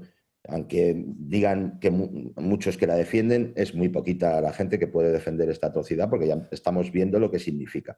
Por tanto, el arte, la cultura, que está totalmente subvencionada y acaparada por toda esta gente, la utilizan desde, bueno, la izquierda tiene un ídolo que es Gramsci, que habló de batalla cultural.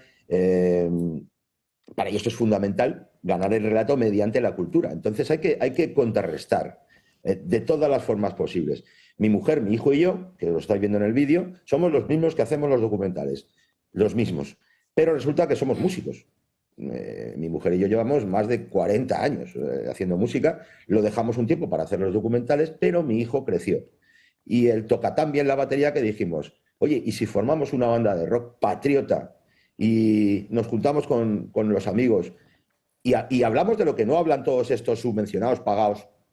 Porque hay que hacerlo, hay que reconquistar la música, hay que reconquistar todos los espacios culturales.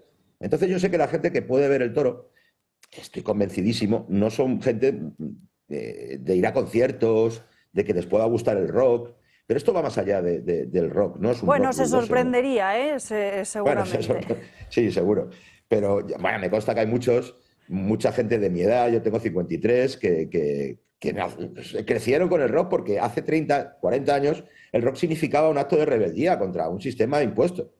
Y eso es lo que queremos recuperar. El sistema impuesto a día de hoy resulta que es esa Agenda 2030, resulta que es ese globalismo, resulta que es el país que quieren para nosotros en el que solamente haya placas solares, molinos de viento, en el que la mujer para utilizar un medio anticonceptivo utilice el derecho al aborto. Eso no lo canta ninguna banda en España. Por tanto, yo le pido a la gente que nos está viendo que apoye esta iniciativa, porque no es solamente apoyar a Rix, sino que gracias a conciertos como los nuestros, a giras como la nuestra, a discos como el que hemos sacado, se empieza a animar gente más joven y se trata de eso, de generar cantera para quitarles de en medio. Es como el cine. El cine cuesta carísimo. Hacer una película, por eso están subvencionadísimas.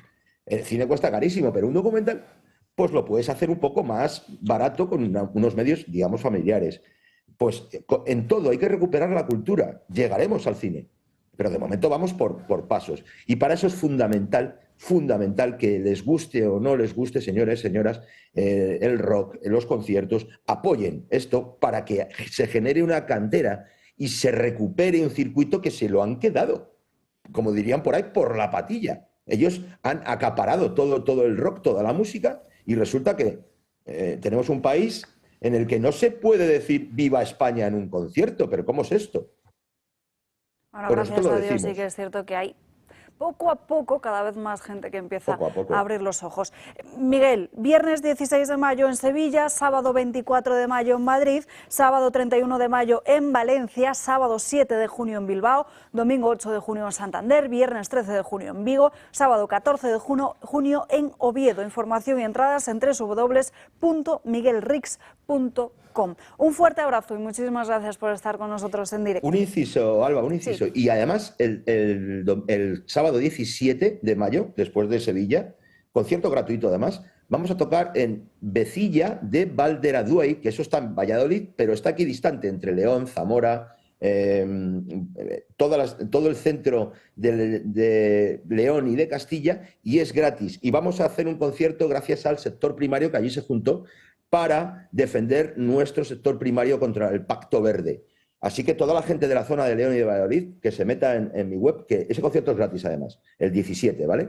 Y nada más que eso. Qué maravilla, gracias. Pues que se acerquen. Miguel, un abrazo, ahora sí. Y un día después, el día 18, recuerden, en esta casa emitimos en el Toro Televisión ese documental realizado por Miguel Rix, Canarias, la demolición controlada del paraíso. Se nos han hecho ya la 1:30 de la tarde, nos tenemos que ir a la última pausa de publicidad del día de hoy, pero antes hemos hablado aquí del apagón. Fernández lo tiene claro, va a haber un apagón próximamente, pues prepárense con las baterías de Comunidad Solar. Su casa sigue funcionando, aunque falle la red eléctrica, aunque tenga no tengan paneles solares. Almacenen energía, protéjanse ante emergencias y garanticen luz y seguridad para toda su familia. La instalación es muy rápida y sencilla. Entren en comunidadsolar.es, sección baterías y aprovechen la oferta emergencia energética. Las plazas son limitadas. Publicidad y volvemos. Recta final del programa y saludamos en nuestra mesa a Luis Rodríguez, CEO de Membrillos García Avallanos, y al que teníamos muchas ganas de ver de nuevo por aquí en programa. ¿Qué tal? Muy buenas tardes. Muy bien, muchas gracias. Hablemos de la carne de membrillo, porque es un producto tradicional, pero usted ha logrado posicionarla desde una perspectiva totalmente moderna y mucho más saludable. ¿Cuáles son los elementos que usted considera que lo convierten en una opción muy relevante, muy importante dentro de lo que es la dieta, la alimentación actual? Sí, lo que pasa es que yo lo quiero primero demostrar que es una cosa que es tan antigua como el mundo. Porque resulta que los babilonios eran una cosa viene de Babilonia. O sea, que es de las primeras civilizaciones. Entonces resulta que era la figura que representaba al amor y la felicidad, que es por donde voy también yo. Porque la salud es muy importante para ser feliz. Entonces, realmente, lo que yo quiero es descubrir cosas que se han perdido porque dicen que no son modernas y son muchísimo mejores que lo que hay ahora. Y yo, para demostrar todo esto, quería hacer un poco comparativo de la cosa que es lo actual. Por ejemplo, yo tengo una lista aquí de relación de los nutricionistas y todo ese tipo de cosas, que la ventaja que tiene el membrillo. Entonces, por ejemplo,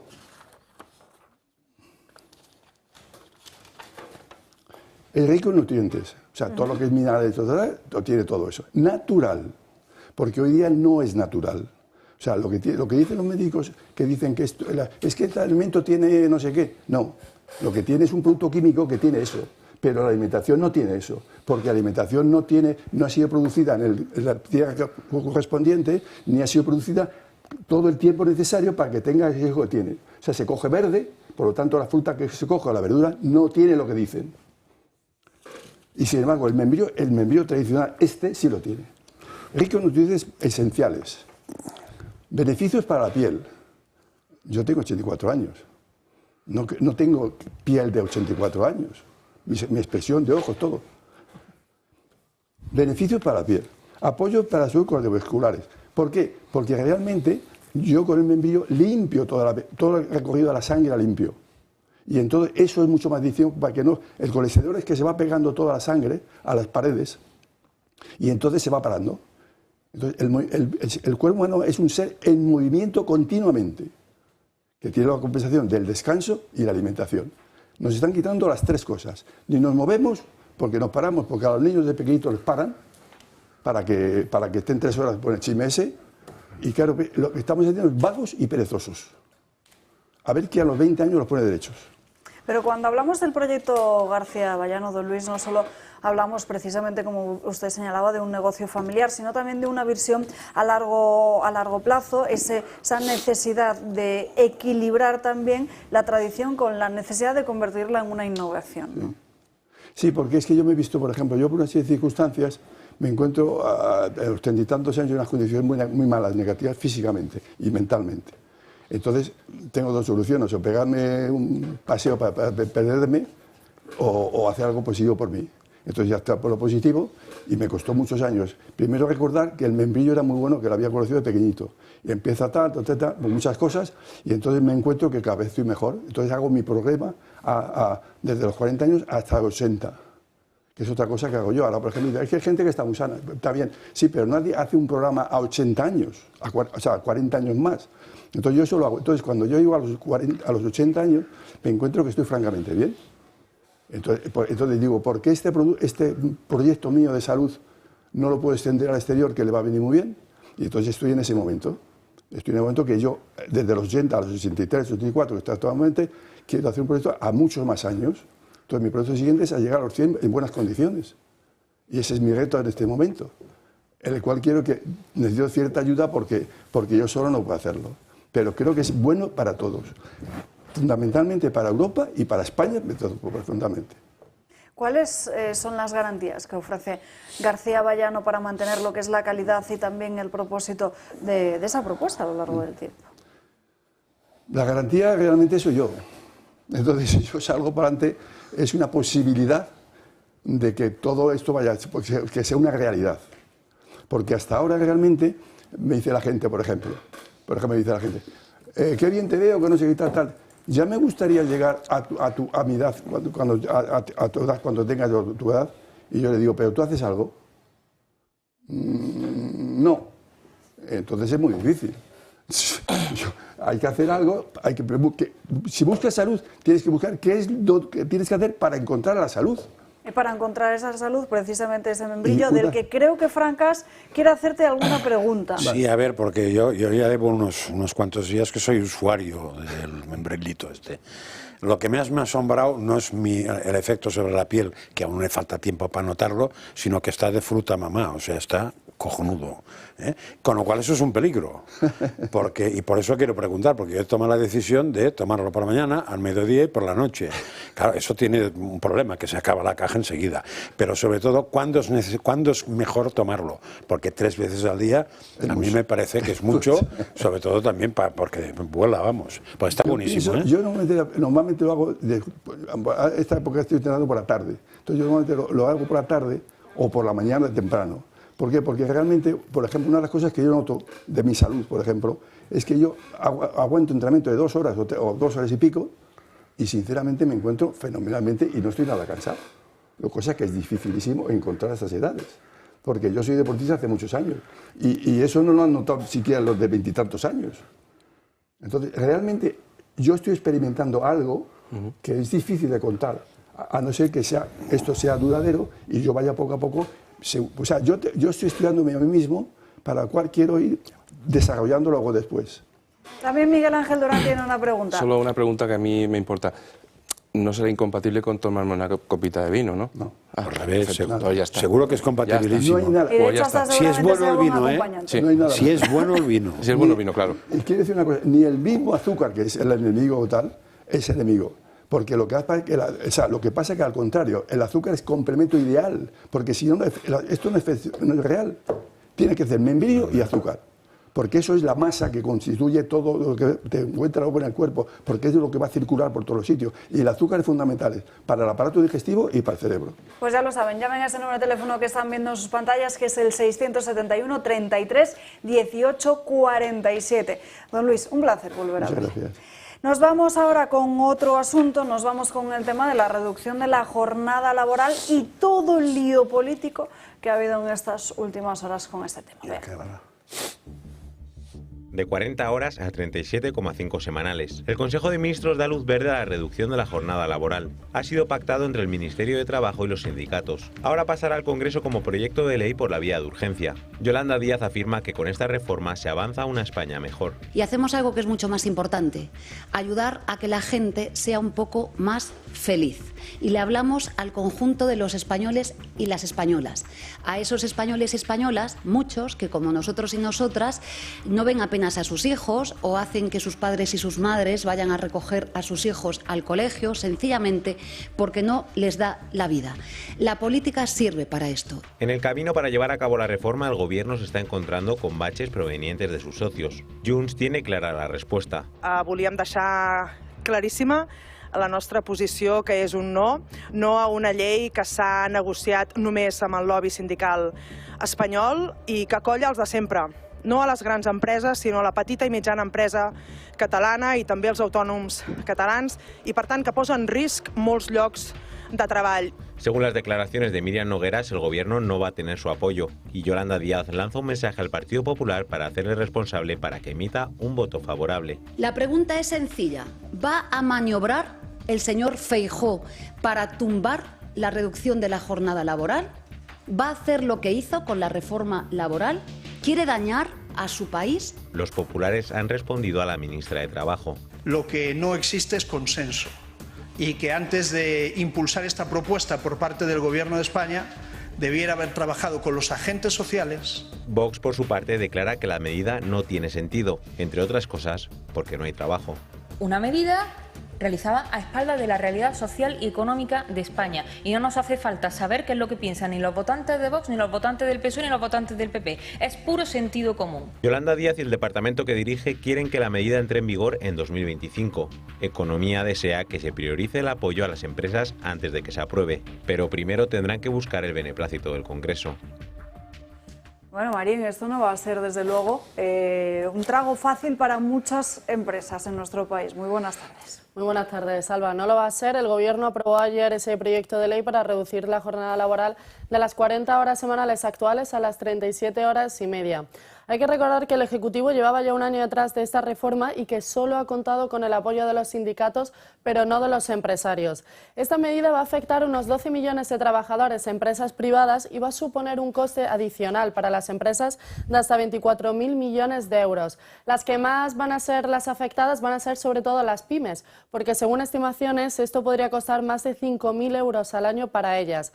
Esta medida también incluye un registro horario digital obligatorio y sanciones mucho más severas para las empresas que no cumplan con esta reducción, con multas de hasta 10.000 euros por cada trabajador.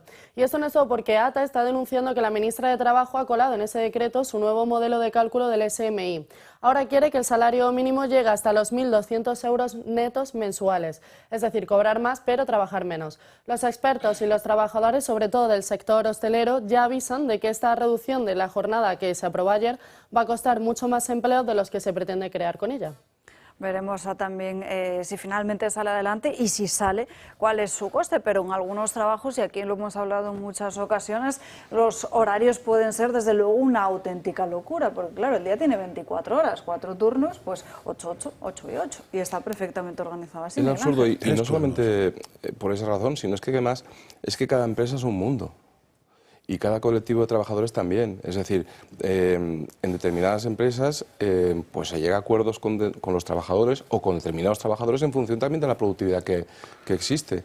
Pero esto de aplicar linealmente a todo empresario o a todo autónomo que tenga trabajadores estas medidas me parece pues es un suicidio colectivo lo que tenemos en España gracias a este gobierno y a esta señora ministra que en realidad es para lo que ha quedado. No tiene otra cosa, otra medida que ofrecer que las tonterías que nos plantea a cada momento. Esto es un problema grave. Se trata de voluntarismo político con el objetivo de ganar votos, punto. No hay otra cosa detrás. Es decir, si alguien tendría que analizar, proponer y defender, en su caso, este asunto, es el Ministerio de Economía. El señor Carlos Cuerpo, que está perfectamente capacitado, él y sus equipos, para desarrollar todos los aspectos que conlleva una reducción forzosa del horario de trabajo, entonces tendría fundamento. Si lo hace él, yo puedo entenderlo y lo puedo discutir, pero que me lo plantee esta señora, cuyos conocimientos técnicos al respecto brillan por su ausencia, me hace dudar. Pero es evidente lo que hay detrás, es lo que he dicho al principio, es decir, se trata de ganar votos como sea. Y lo que va a pasar es más o menos lo que pasa con las alzas del salario mínimo interprofesional. Es decir, tú quieres que cada una de las personas cobre más, muy bien, pues habrá menos personas cobrando más. Así es. Es decir, lo que vas a ganar es una pérdida. Entiendo el argumento subyacente, claro, está facilísimo. Mira, tenemos 100.000 trabajadores trabajando 8 horas. Si resulta que trabajan 7 horas o 6 horas, pues ya tendremos 120.000. ¿Ves qué fácil? Pues mira, no, la realidad es algo más compleja. Las empresas, como acabas de indicar, cada una es un mundo. Pero arbitrar soluciones que no lo son e imponerlas de manu militari, lo que genera es cada vez algo más parecido a lo que en su día fue la Unión Soviética. Es decir, imposición, totalitarismo. Mire usted, o pasa usted por esta situación o quiebra. Y lo que están haciendo es efectivamente haciendo crecer el sector público cada vez más, con cargo al sector privado sobre la base de los impuestos. Y esto es una contradicción irresoluble a medio y a largo plazo.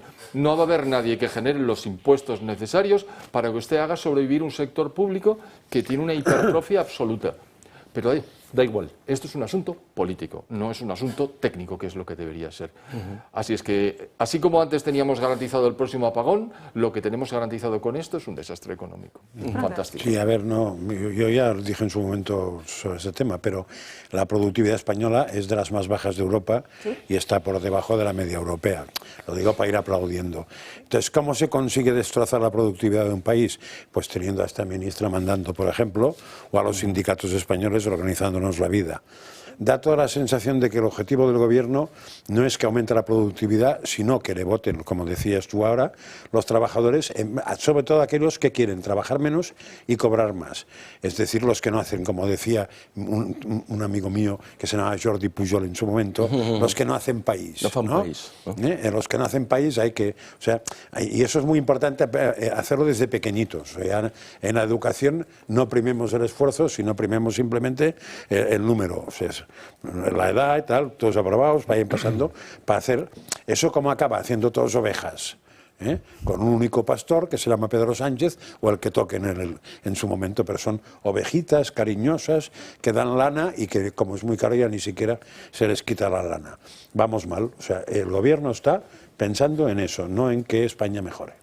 Es que yo creo que después de la semana esta del apagón pues tenemos una vuelta a la normalidad en la que vemos que todo esto vuelve a depender de Puigdemont, que simplemente dejas un acuerdo de mayorías y minorías, mejor dicho, políticas en el Congreso de Diputados para sacar pues, sus dogmatismos. Y a mí me parece que esto de la jornada y del salario mínimo interprofesional que hemos hablado es la constatación de que los parias de la sociedad en España son los autónomos, a los que a las pequeñas empresas se les está asfixiando económicamente.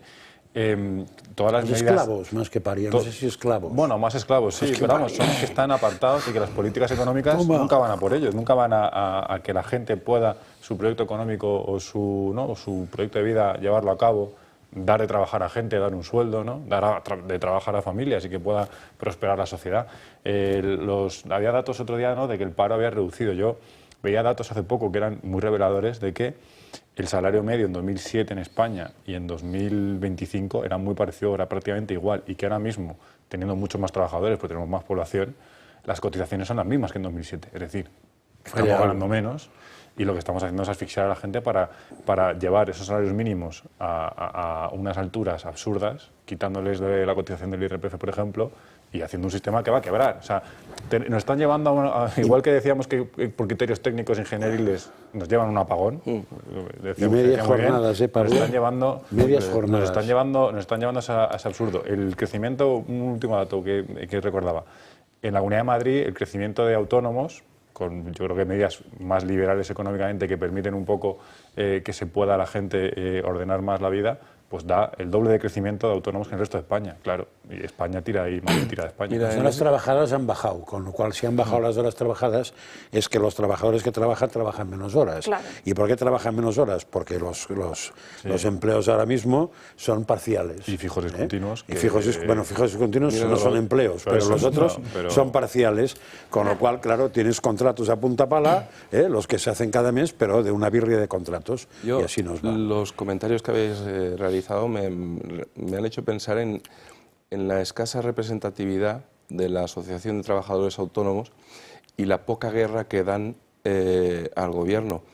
Yo creo que existe un volumen suficientemente grande de trabajadores, de autónomos en España, que deberían empezar a organizarse de verdad y empezar a plantearles problemas serios a este gobierno. Totalmente. Porque si no, van a tener que emigrar a otro país o pasar a la paguita como el resto de borregos que están pendientes solo de eso. Pero es muy difícil la batalla de un autónomo, porque así como el trabajador de una gran empresa, pues si quiere reivindicación sindical, paraliza la empresa y el problema lo tiene la empresa, el autónomo, si paraliza al autónomo, el problema lo tiene el propio autónomo. Pero en España tenemos la Asociación de Trabajadores Autónomos que dirige Lorenzo Amor, que además al mismo tiempo también es vicepresidente de la COE y tiene una cierta visibilidad pública que debería estar, pues lo que dice Miguel, dando una guerra que no está dando. Una guerra diaria en todos los medios de comunicación, que hace meses sí que es cierto que tenía bastante... Darla diola en su momento,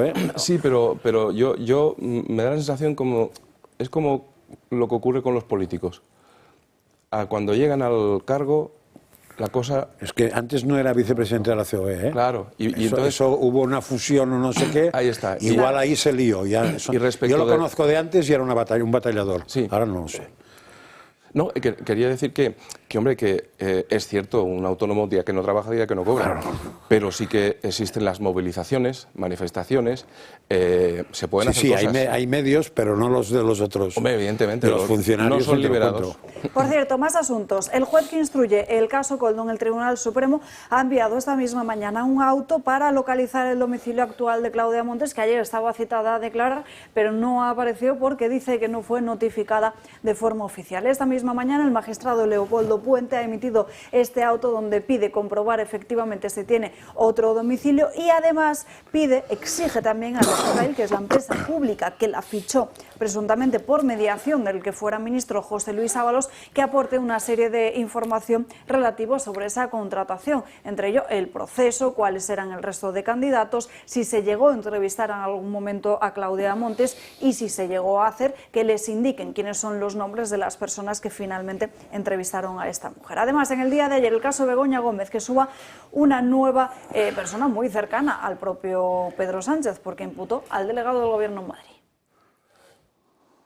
El juez Juan Carlos Peinado avanza en la investigación contra Begoña Gómez, la mujer del presidente del Gobierno. El magistrado ha citado a declarar al delegado del Gobierno de Madrid, Francisco Martín Aguirre, por presuntos delitos de malversación de fondos públicos. El juez considera que Francisco Martín, cuando era alto cargo en Moncloa, pudo haber dado la orden de contratar a Cristina Álvarez, la asistenta personal de Begoña Gómez. De 2018 a 2020 ejerció de director del Gabinete Técnico de la Secretaría General de la Presidencia del Gobierno. El juez Peinado le ha citado a declarar el próximo miércoles 14 de mayo a la 1:30. El magistrado da este paso tras admitir a trámite las acusaciones realizadas por Vox, en las que denunciaban el presunto nombramiento irregular de Cristina Álvarez para ejercer funciones privadas en beneficio de Begoña Gómez con cargo a los presupuestos generales del Estado. Funciones privadas tales como realizar gestiones con la Universidad Complutense antes de la creación de la cátedra de Begoña Gómez o trasladar a los patrocinadores que siguieran financiando la cátedra. El ministro Félix Bolaños, quien defendió ante el juez la contratación de la asesora, ha cuestionado la imparcialidad del magistrado. Esta instrucción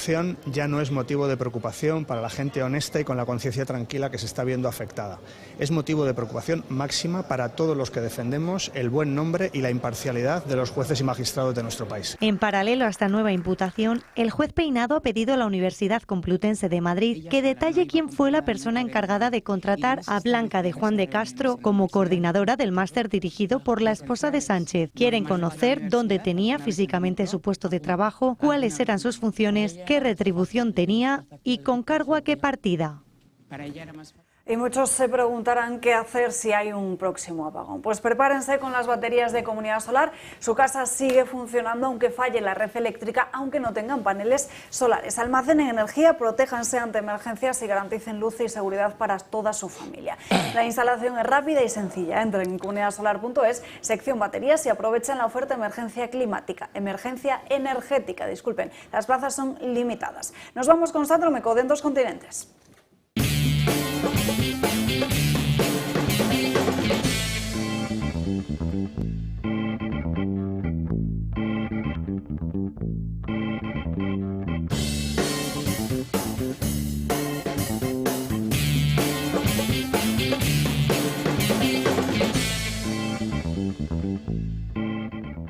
Bueno, pues hoy es día 7 de mayo y en un día como hoy, pero en el año 1945, se acabó la Guerra Mundial, la Segunda Guerra Mundial en Europa. Es verdad que continuó hasta septiembre en el Pacífico, hasta la rendición final de los japoneses, pero bueno, hoy es un día que podría ser recordado perfectamente como un día de paz. Pues vamos a hablar de todo lo contrario, porque 2 años después de este final de la guerra, en el año 1947, India y Pakistán comenzaron a tener sus primeras batallas, sus primeras pugnas.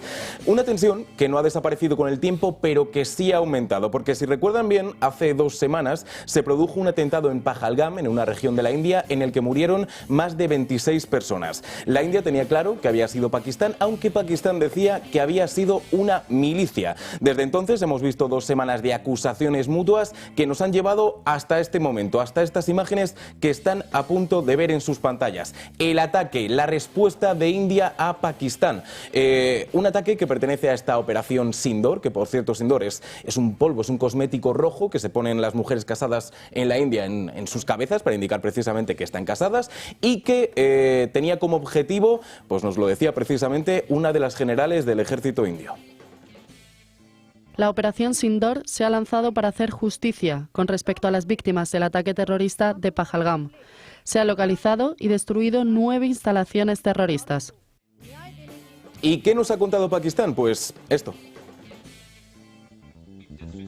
Acabo de recibir informes que confirman que India ha atacado objetivos civiles, incluyendo una mezquita y alojamientos, en 5 localizaciones de Pakistán. Y según los informes iniciales, hay víctimas, incluyendo a mujeres y niños. Los detalles se siguen desarrollando. Pero Pakistán tiene el derecho a responder. Pakistán responderá. Sabíamos que India atacaría. Pakistán nunca ha atacado primero, pero tiene derecho a defenderse. Es decir, lo único que sabemos a ciencia cierta es que India ha atacado y que Pakistán va a responder. Se ha hablado mucho durante las últimas horas de que India había derribado, en principio se ha hablado de 2 aviones, luego se ha hablado de 5 aviones. Bien, esas noticias parecen haber sido desmentidas o como mínimo puestas en duda. Entonces, lo único que sabemos por el momento es este intercambio que veremos dónde nos lleva. Nos cuentas todos los detalles esta noche en Dos Continentes, ¿verdad? Esta noche aquí en el Toro Televisión os cuento todo. Gracias, Sandro. También hablarás de Alemania, porque finalmente ayer Merz consiguió todos los votos necesarios después de una primera votación que nos dejaba a todos atónitos, porque era la primera vez que esto sucedía en Alemania. Finalmente ha sido escogido como canciller. Se nos han quedado muchísimos asuntos por tratar, pero se nos pasan las 2 horas volando siempre. Gracias a todos por acompañarnos a lo largo de esta mañana en Dando Caña. Ya saben que pueden seguir informados a través de todas nuestras redes sociales, no solo del canal de Telegram de Julio Ariza, sino también a través del resto de canales oficiales de esta casa. Por lo demás, gracias como siempre por estar ahí. Les esperamos mañana aquí a las 12 puntuales para seguir dando caña. Que pasen un feliz miércoles. Hasta mañana. Adiós.